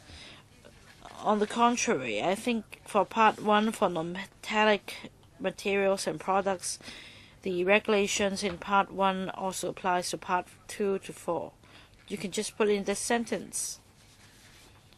Well, having heard members' comments, I think that there is room for us to further clarify matters. If we can do it by way of a footnote, put it in part 1 or part 2 to remind readers not to miss out anything when reading this regulation. Let's do it this way, Dr. Wong. All right. Part 3 then. I have another question, Chairman. Part 2. My question is on water tanks. Well, the deputations the other day asked about the tanks, and I see that it could be made of concrete or made of fiber optics and or plastic, but it's not set out in Part 3. Well, Part 3 refers to cisterns. Also in Part 2, is that right? 第二部嘅21嘅 Part 2, 21.4. 先，即係係有嘅。其實剛才黃議員提嗰個第7到 Yes, Part 2.7, Paragraph 7, or the previously Paragraph 8. Gate valves shall comply with, or no ball valve should be fitted to a storage cistern, etc. Are you referring to the cistern here, Dr. Wong?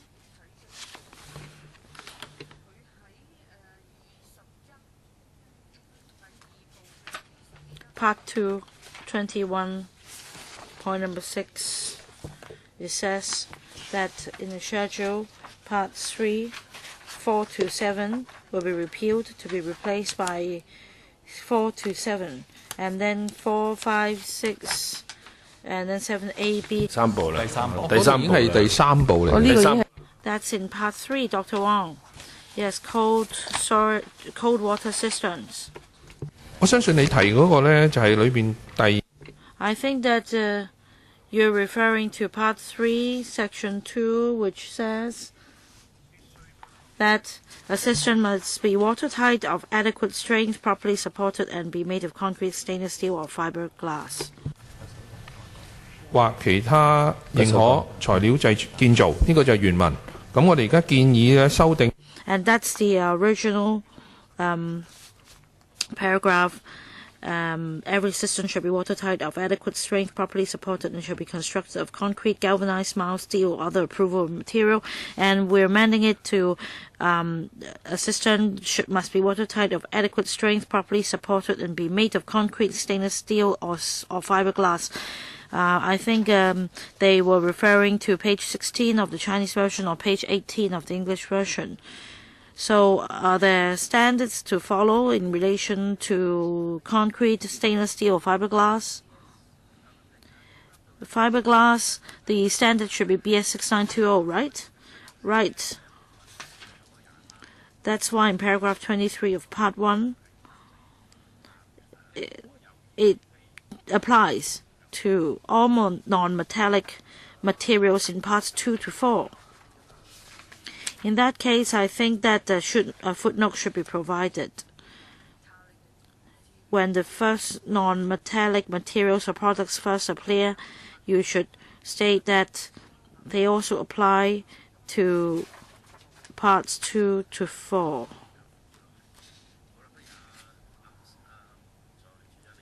PAS, Mr. Ng, please walk us through Part 3.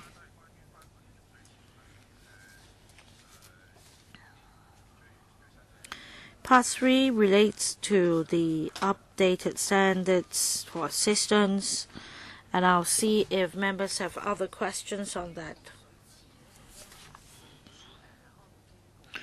I had a meeting with the administration on cisterns. The water tanks of buildings are required to be cleansed once every 3 months for the issuance of clean drinking water certificate. And I understand that the department has guidelines to advise how the cleansing process should be done. For example, the cleaning agent and the percentage of disinfectant. But I'm concerned about compliance. How many cleaning companies are available in the market to clean water tanks for the water tanks of buildings?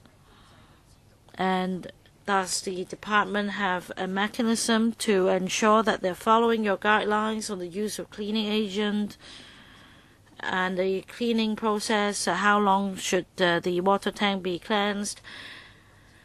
How do you make sure that they are following your guidelines to ensure water quality?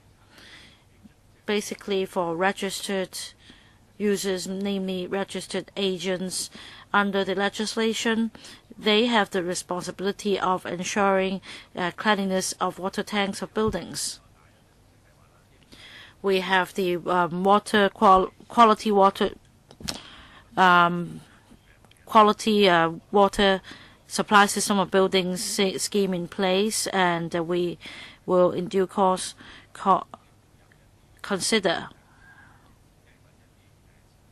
some recommendations under the scheme that is for a licensed cleaner to keep a record. We have over 200,000 buildings in Hong Kong. I think the most important point is public education and publicity. And like Dr. Wong said, we have a set of guidelines on how water tanks can be cleaned. And we would like to encourage owners to properly maintain their water supply system in the building. And apart from that scheme, we'll consider whether other scheme can be introduced to help owners with the cleanliness of their water supply system. That means there is no inspection to check the cleanliness of water tanks and no inspection to ensure compliance of guidelines. How do you perform your monitoring role? Deputy Director.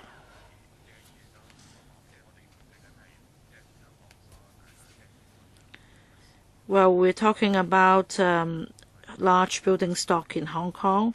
We therefore place priority on public education and publicity as to whether we should impose further regulation. We'll consider when we review the legislation.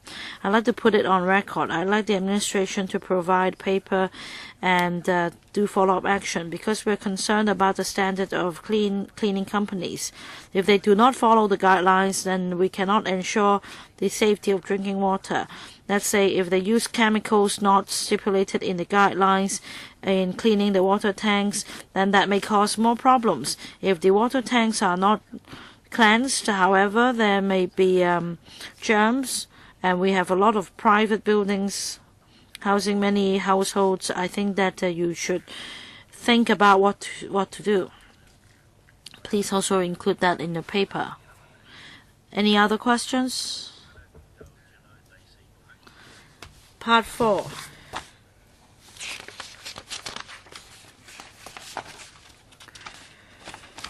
About water heaters.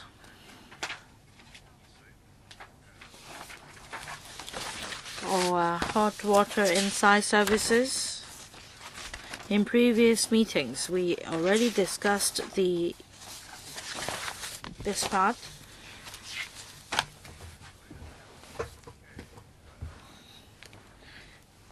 There may be different water supply points providing hot water for different purposes. It may be for shower or for potable use. So in part 4,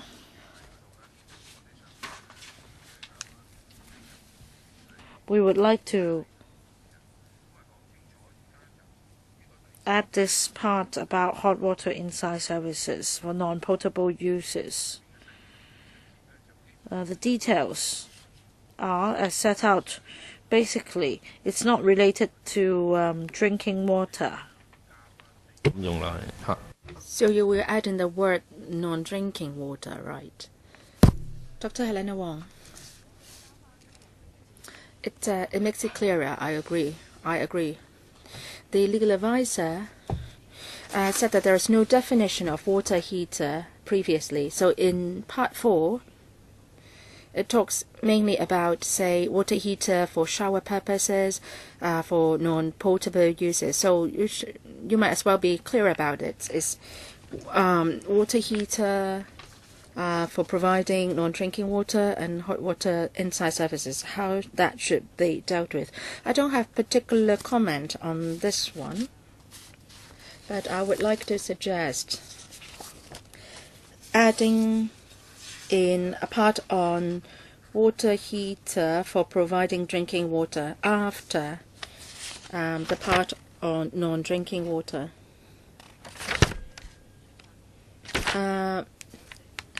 Wall-mounted kettle.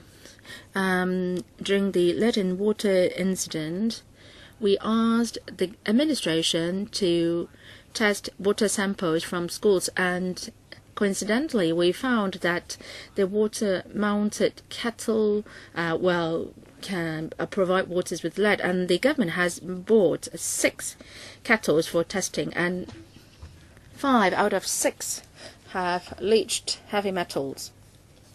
And after that, I've been urging the government to amend the legislation and to do more patrolling.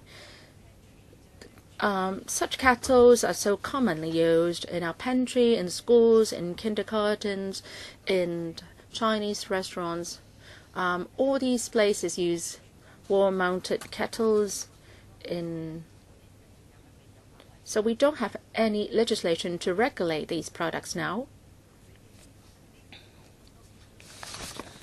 Now, all these standards were included here after the lead in water incident. So there are also problems with wall-mounted kettles. So shouldn't we add in a paragraph to regulate such kettles, because this is one of our source of our water supply?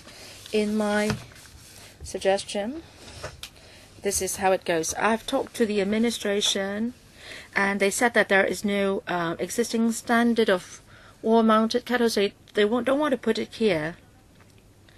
But I think the administration should be empowered to enforce the law and to make sure that people will not provide non-compliant water heater and install them.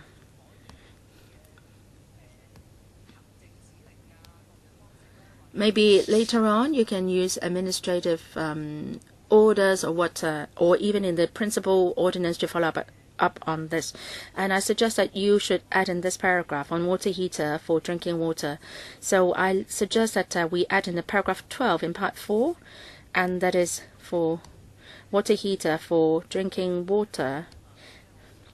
So that's how it goes in English. A water heater sold, stored or manufactured the purpose of human consumption of the drinking water must be made of metallic, non-metallic or soda materials that may affect the water quality. This is how I drafted this, so that, in other words, the wall-mounted kettle should be regulated. So whether you are selling them, manufacturing them, or installing them for the purpose of human consumption as such kettles, we must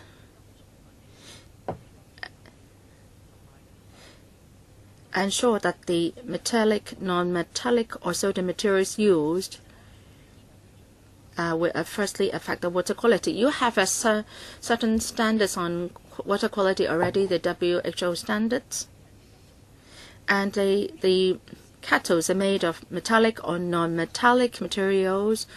And when these soldering is done, we make sure that it's lead-free soldering materials are used. So this paragraph will empower you to check on the quality of water coming out of the wall-mounted kettle. And you can check on whether leaded soda materials are used. Such materials should not be used in wall-mounted kettles. This is now common knowledge. And you have many indicators on metallic and non-metallic materials already. So this paragraph will empower the government to further look at the situation, whether even clearer guidelines or indicators that should be drawn up for the wall-mounted kettles in the European Union. They're not doing it by way of water safety legislation, but rather food contact materials standards. So these, the wall-mounted kettle, the juicers, the coffee makers, the all these are covered under the food contact safety regulations in the European Union. I don't know what the government would like to do. Maybe the FHB will take up this portfolio. Going Man is leaving. I don't know whether Professor Sophia Chan would like to take it up. I've worked with the FHB for 5 years, and they told me they have considered it. But then they said that they are not planning to do it. DP wants them to do it as soon as possible. Whether you consider it as food or water or what, it's something that will go inside our body. The question now is we don't have a law on this, and I don't know when FHB will work on safety, food contact safety regulation. I think it's the right time and the right occasion to include this. I've talked to the customs, DH, FHB, etc. And after all, I found that it's the Development Bureau who should be taking this up because it's about water. And I think this is also implementable. And this is in line with the spirit of the regulation, and it can also be implemented. I'm not listing out the detailed standards here, but then you still have the principal legislation here. And you should not be having plumbing parts made of materials which will contaminate drinking water. So if you include this amendment of mine, I'm more than happy to canvass support from members to have this amendment regulation passed. I'd like to thank Dr. Wong for her suggestion. On the question of wall-mounted kettles,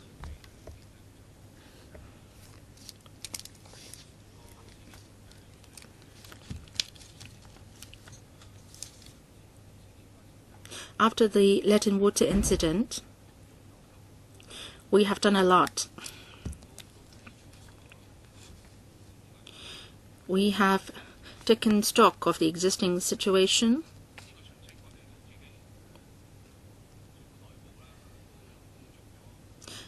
Internally within the government, we are also studying into the situation of wall-mounted kettles, which are now not regulated, as pointed out by Dr. Wong.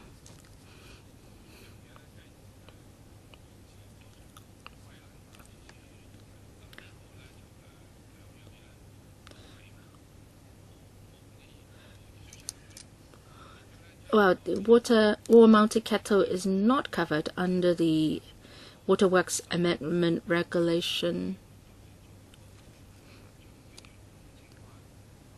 The amendment seeks to enhance the present standards. If we are to include another facility in our amendment regulation, I don't think we are prepared yet for that. And wall-mounted kettles have to do with the suppliers, the installation, the supply chain, and so on of such products. And we have to communicate with the trade if we want to do anything further. I appreciate Dr. Wong's concern.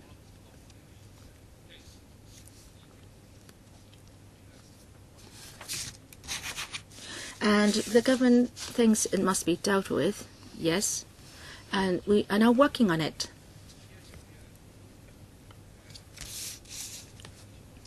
The WSD has taken a step forward. It has issued certain guidelines to users who may use wall-mounted kettles.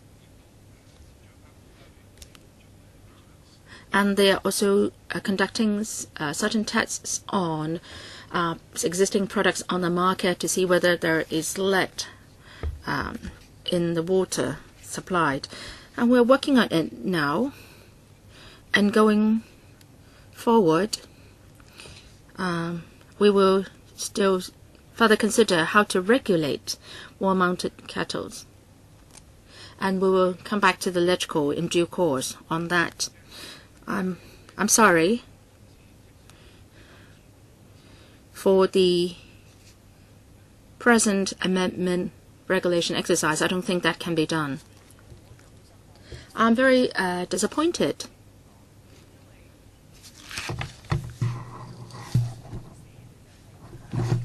at what Mr. Ng said. Well, the government back then was ignorant about the situation. It didn't know that the water from wall-mounted kettle can contain lead, nickel, chromium, and cadmium. And some of them, actually, some of the kettles are in operation for 24 hours a day. And very few people will just shut down the kettle during the evening and then restart it in the morning. Well, very few people do that. And you are just amending the old regulations, but you have to move ahead with the times if you make amendment to regulations. In July 2015, I've told you about the situation, and you knew about that in July, and you know that there was a problem with that. And for this amendment regulation, you're just focusing on the water heaters for non-drinking water, and you are not working on those facilities providing drinking water. You said that you have communicated with the trade, and they are well aware of what you're going to do next. So why don't you work on it now? Write it into the regulation. If you don't think that there is a clear standard available now, then you can work on it later. So just tell them that if the water quality doesn't comply with the standards, you should not install such wall-mounted kettles. Members of the public expect the government to safeguard our health. And if you don't work on it, then I think there is a big flaw in your amendment regulation. Well, let's take some other angles to look at the matter. As what Dr. Wong said, that she has looked at the EU situation. One thing that we should further consider is regulation of wall-mounted kettle. Is the Waterworks Amendment Regulation the right platform to do it? Some wall-mounted kettles are not connected to our inside service system.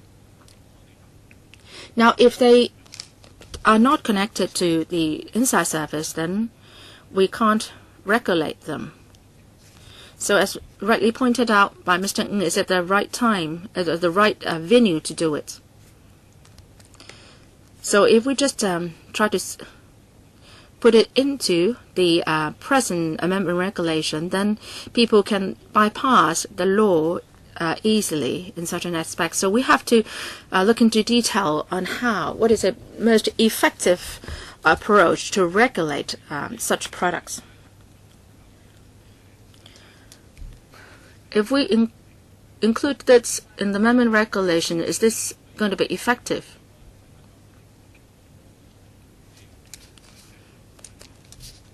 The amendment exercise is very pressing now. Well, I've already drafted something for you already, and the legal advisor can further fine-tune it. Well, we should have a comprehensive review of the situation. Well, is it your consideration that since next year there will be an overhaul of the legislation, you will include this exercise, include this in your next exercise? because you need to have consultation and discuss with the industry. Yes, when we need to take a more holistic view and draw reference from other jurisdictions such as the EU, and perhaps at the next stage we can do it more comprehensively instead of rushing it through so as to make it better. Chairman, can we take a two-step approach? I just recommend that you take the next step. I am not being rigid. I have not even specified which standard to follow. But you should send out a clear message to the public and industry. Points to note when installing the wall-mounted kettles. And if it's intended for human consumption, it should be free from pollution or contamination. I think last year, the department already issued guidelines to establishments which might be using wall-mounted kettles.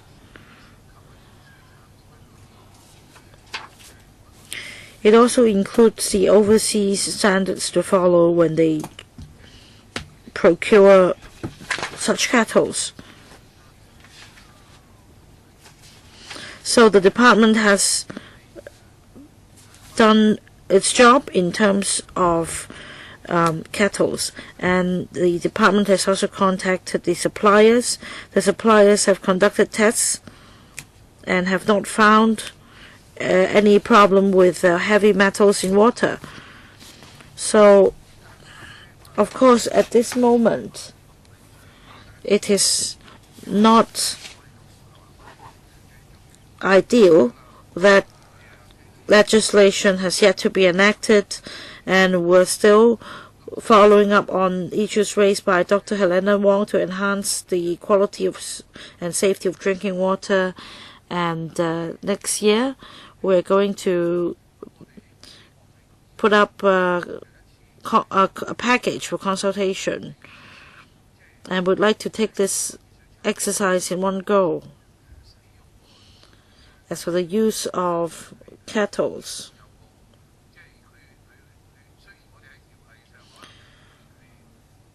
although as far as the law is concerned, we have not perfect the laws, but the department is overseeing this part. Chairman, I'm going to move an amendment in this regard. I hope that the subcommittee can consider my amendments, but we don't have time. Well, then we can decide them between ourselves, or you can ring the bell, or we can discuss other details and save it for later. I'd like to ask a legal advisor. Is it clear if I draft it this way? Amendments will be needed because it is said that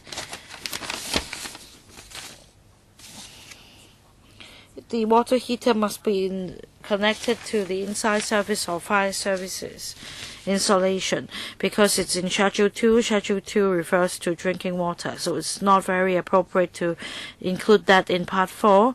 And we also need to consider the scope of the main objective of the regulation, whether it would affect the objective or whether it's just an amendment to the details. So technically we can still do it. We can start a new paragraph if you believe that this is about water heater for non-potable users, which should not be put under Part 4. We can create Part 5. Yes, you can include it that way because you already have Part 6 to the amendment. Part 5, Part 6, or perhaps we can add Part 4A or Part 7. When it comes to water heaters, I think it should be put together. Or else it would be quite strange to then come back to water heaters for potable purpose. Well, how about we leave it till the end? We can just continue with the scrutiny first. Thank you, Chairman. Part 5 relates to flushing apparatus.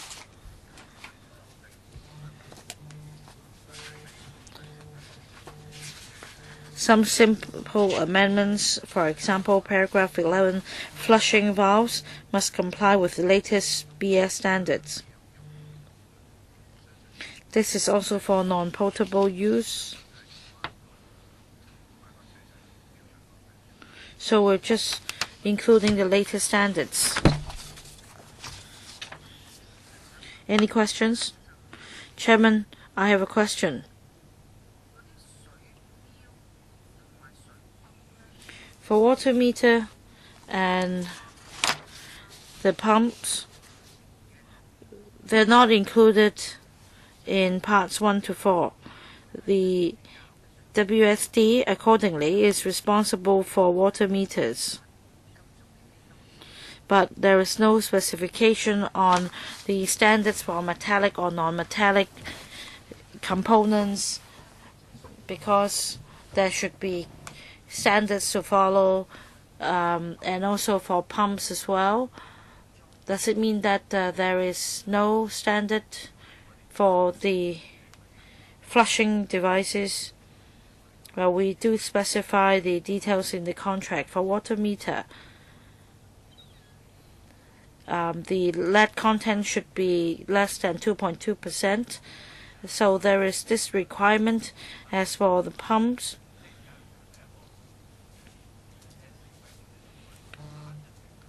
there is no BS standard for that single item, but we need to consider whether it is suitable for drinking water. Does it mean that there is no such standard on water pumps around the world?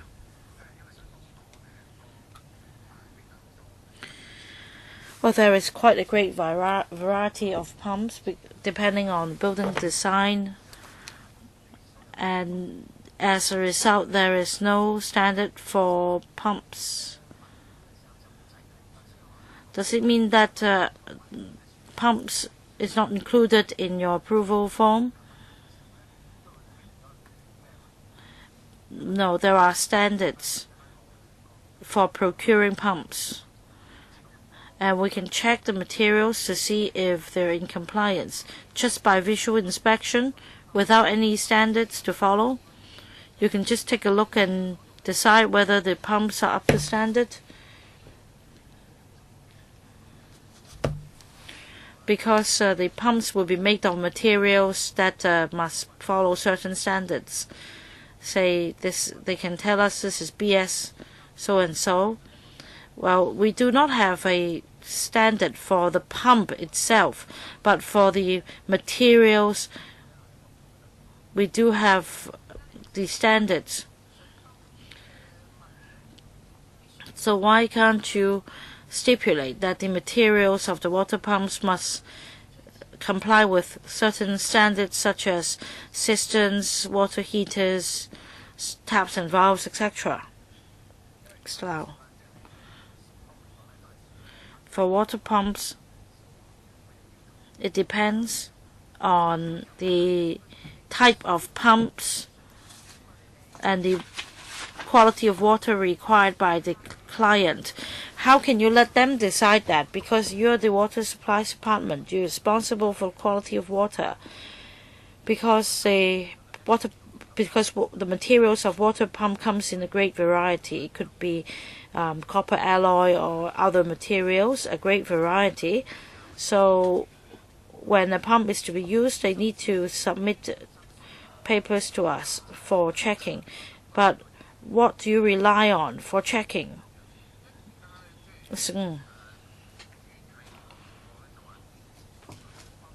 Dr. Wong asked about the standards to follow for water pumps. It's true that it is not stipulated in the regulation, but for the different fittings, there are British standards or other standards around the world to follow. We've come back to this point because for the existing British standards, we do not have one regulating that. We can add it in or about regulating water pumps. I'll see how this can be done. But we can take this up in the next stage. Why must you wait till the next stage? Why don't you do it in one go? And it's really alarming. We'd like to praise the WSD for updating the standards for us, but we find that you're leaving things out. The water heaters, wall-mounted kettles, the pumps, you dodge the more complex issues, and that's not right. This is about the standards for manufacturing of water pumps.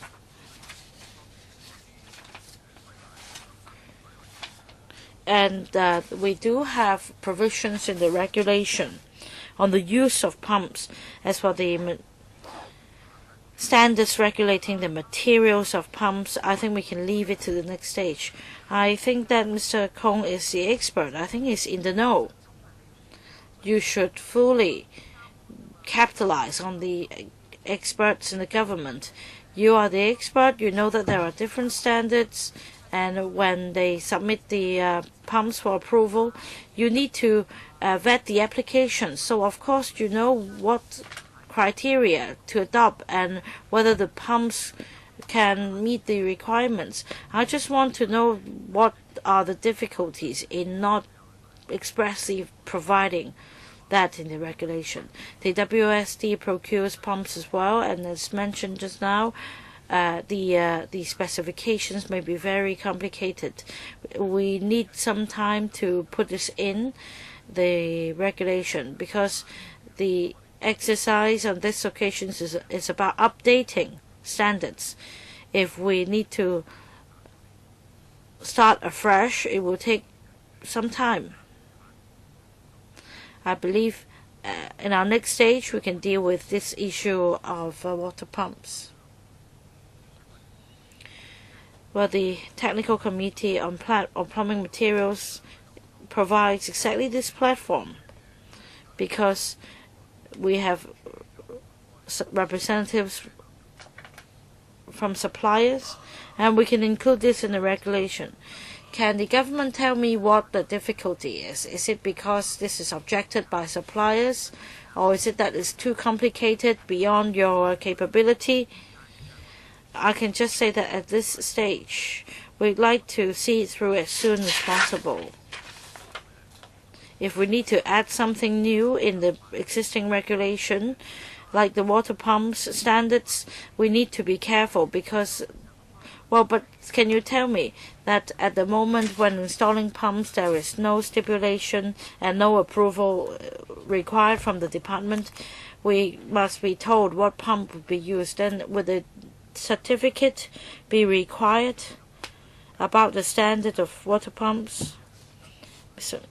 Lau, the test report of water pumps will need to be submitted, and the report will come from the supplier, including the materials and the functions.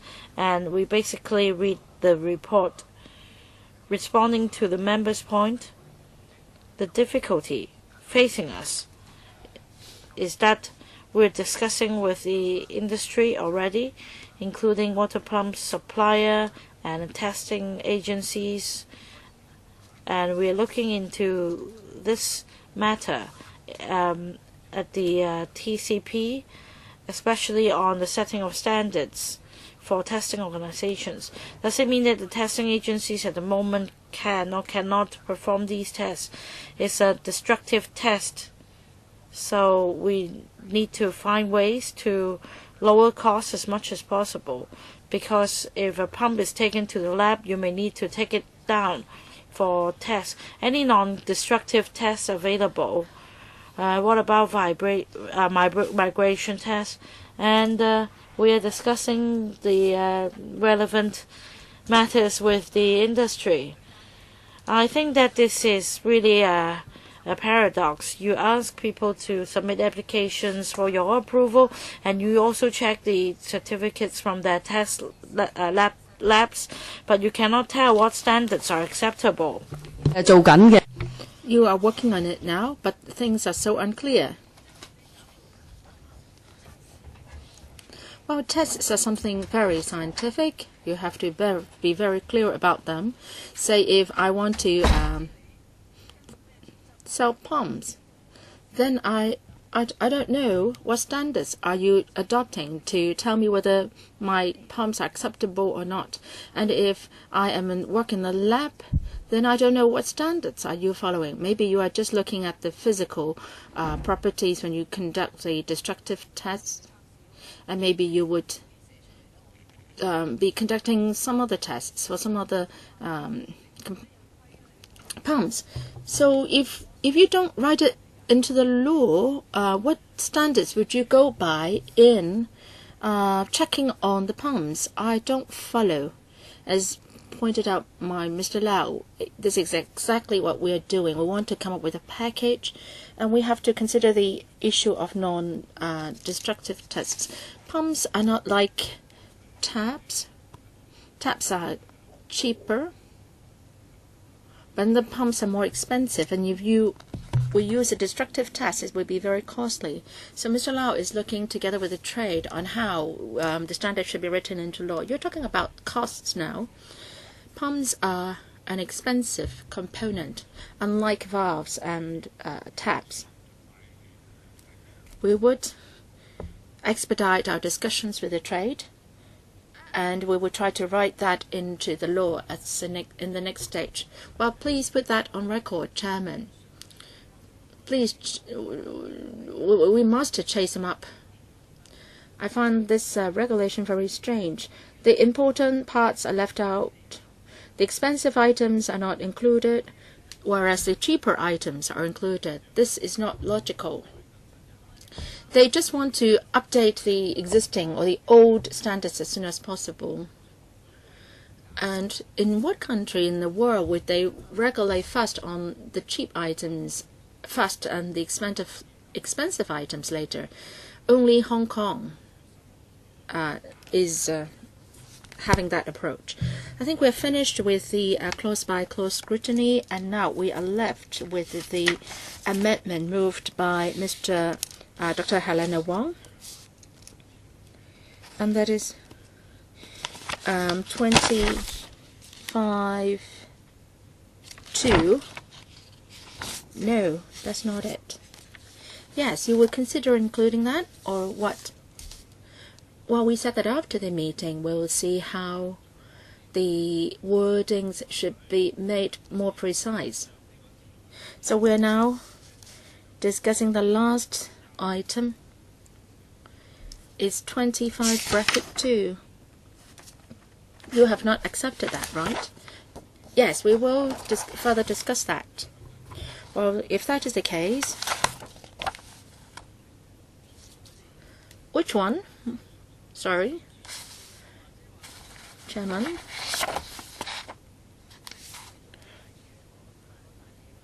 We have dealt with the amendments I proposed. The government will work on some of them. I withdraw some of them, and the others, for some others, you will deal with them by way of a footnote.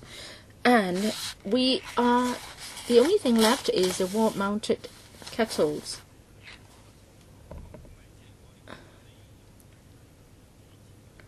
Well, let's talk about the amendments that you have mentioned. They're not accepted.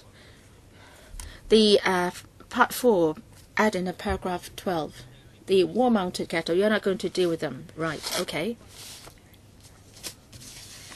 Can I ask the draftsman of the government and also a legal advisor to take a look at this? If we want to empower the government to check on water from wall-mounted kettles, does my drafting work?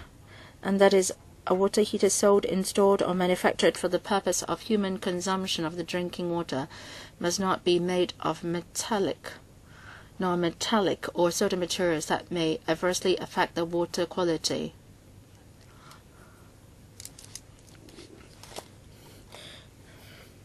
Well, can it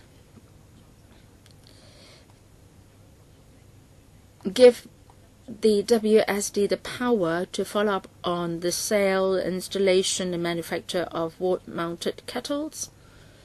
And following on that, the government can more flexibly drop guidelines, etc. And the law draftment from the government, can you advise me whether this is the appropriate platform for us to deal with this issue, or should we deal with it under the principal ordinance? Because I am serving as the member of the Bills Committee of the Waterworks Amendment Bill. Should that be included in that ordinance? Well, if we do that, we can buy time, because that is not so pressing.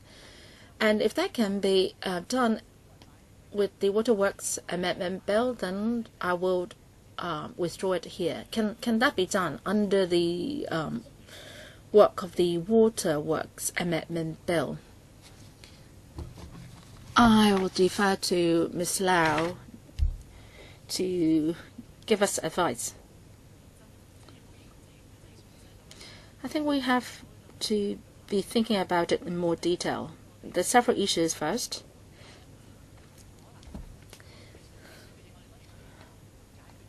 We may resolve the technical difficulties, but if we put it in Schedule 2, and we're talking about pipes and fittings for fire service and inside service. Now, does wall-mounted kettle fall under the fire service and inside services? I don't see many wall-mounted kettles myself. I've seen them in Hong Kong style tea restaurants only.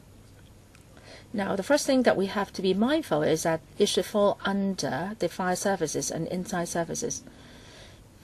So that condition has to be met first.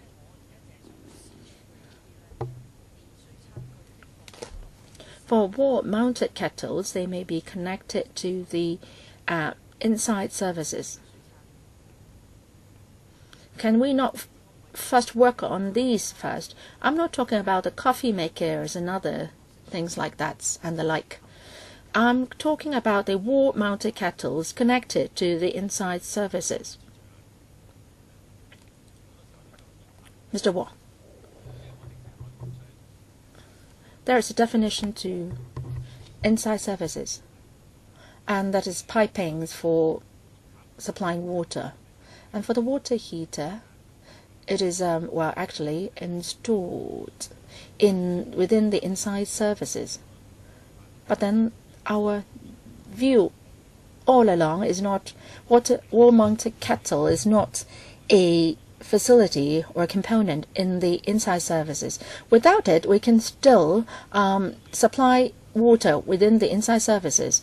The wall-mounted kettle is at the very end of the system. It's just like a washing machine, is a water-using device rather than part of the component of the inside services. The WSD has all along said that in regulating water safety, well, actually before the lead in water incident, you said that you will regulate water starting from the source up to the tap. So the entire system should be regulated. So administration, well, don't try to tell me that you are retracting your earlier remarks. We are talking about Part 2, installation of fittings. That's something different. Now, in terms of functions, the wall-mounted kettles, I like the water taps in your kitchen. The water comes from that. And for water coming from the tap, you will boil it. But for water coming out from the wall-mounted kettle, you will drink it directly. So the wall-mounted kettle is playing the function of a tap. So I don't see any reason why you have excluded it. You have excluded deliberately the water meters and the water-mounted kettles, and these two devices can contaminate the water. I'm not asking you to work on the coffee makers and so on. That may entail another piece of legislation, but I think you should include the wall-mounted kettles in the Waterworks amendment regulations. We do have wall-mounted kettles in our pantry within this building.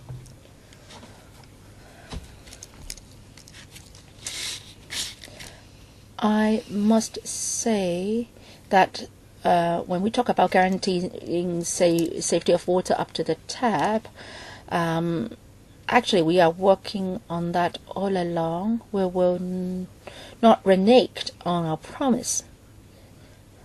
As to the question of wall-mounted kettles, this is very much a water using device rather, and how should we deal with it?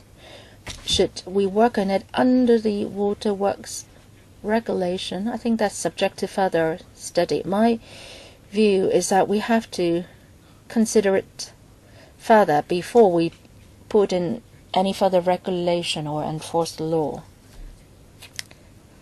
I have another question, Chairman. Whether it should be included in this regulation or in the main or the principal ordinance, which is the more appropriate platform. I am afraid that we may not be able to deal with your request. Well, I would like to get an answer to that first before we know what are the choices in front of us. Now, we have the Waterworks Amendment Bill 2017, with the Bills Committee is headed by Dr. Lo Kwok. Is that a suitable platform for dealing with this? Well, they said that going by the definitions, then the wall-mounted kettle may not be suitable for inclusion in this Waterworks regulation. That's your thinking. I would like to hear from the government. Well, the Chairman's understanding is right, and that is to say, wall-mounted kettles are not part of Waterworks because it involves a lot of consultation and also the definitions and so on. You and their definitions differ. I mean, your definition differs from their definition. Legal advisor, do you think my proposed amendment is related to the amendment regulation? Even for Waterworks Amendment Bill 2017, there is this problem. We have to look at the theme.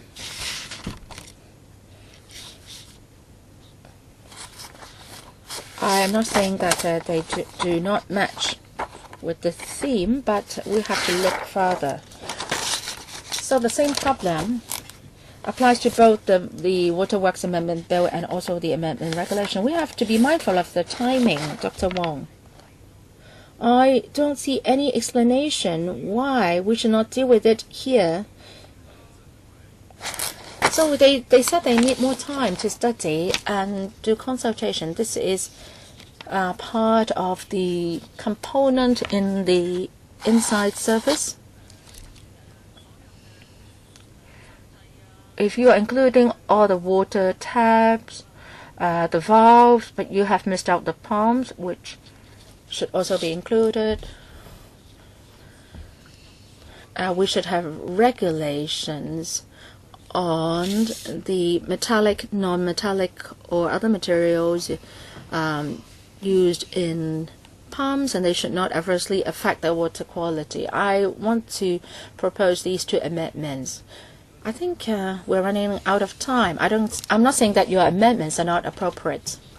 I suggest that the administration should include all your amendments in the next stage of the amendment exercise.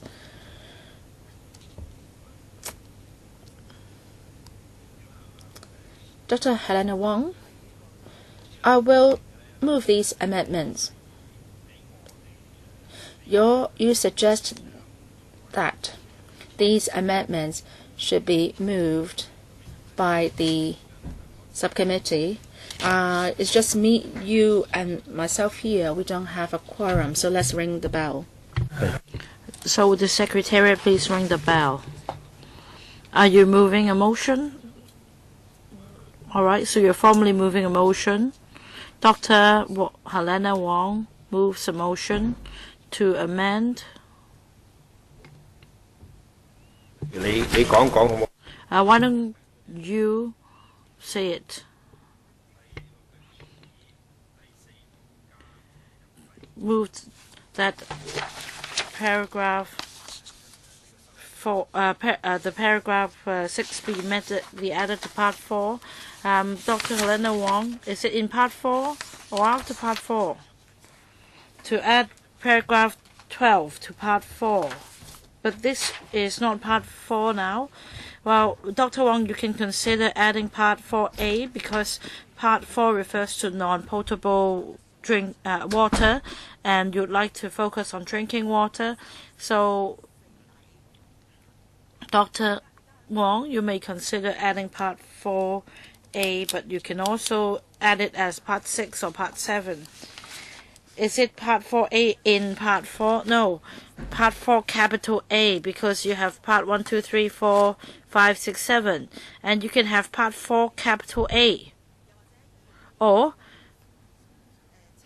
you can consider adding after part 7, add the part 8. How about part 4A, part 4B? Part 4A is inside hot water inside service for non-potable use, and then part 4B, in hot water inside service for potable use. A water heater for potable use.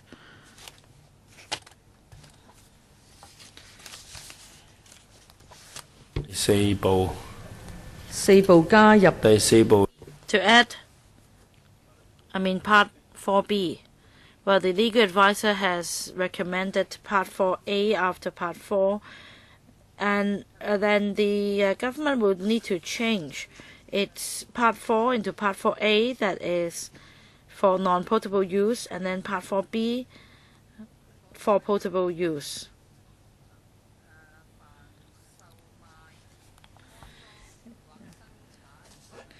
Any water heater sold, installed, or manufactured for the purpose of human consumption of drinking water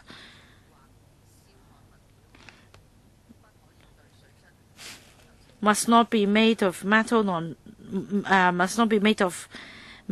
non-metallic, or solder materials that may adversely affect the water quality. P.S. I think that if we have part 4A, part 4B, then it is not a problem as such, but I emphasize that the regulation itself doesn't include wall-mounted kettles for human consumption of drinking water. If we add this into the regulation, as mentioned just now,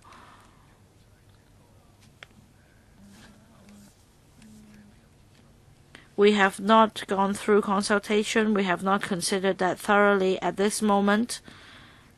And there is a number of outstanding issues. And we have undertaken to submit a proposal. Well, Chairman, they're repeating. Well, that's our position. All right, understood. Dr. Helena Wong has proposed to move an amendment to change the original part 4 to part 4A and B. A is for non-potable use, B is for potable use, meaning wall-mounted kettles. We have a quorum now because Dr. Helena Wong has proposed that the amendment be moved in the name of the subcommittee. And this is the crux of her motion, moved by Dr. Helena Wong. Do we have any objection? No? So this subcommittee will move an amendment. I have another amendment, Chairman, but you haven't prepared it. I can just say it orally, and we can rely on the wisdom of the legal advisor. Why don't we take a 5-minute break for you to write it out first? Let's suspend the meeting for 5 minutes.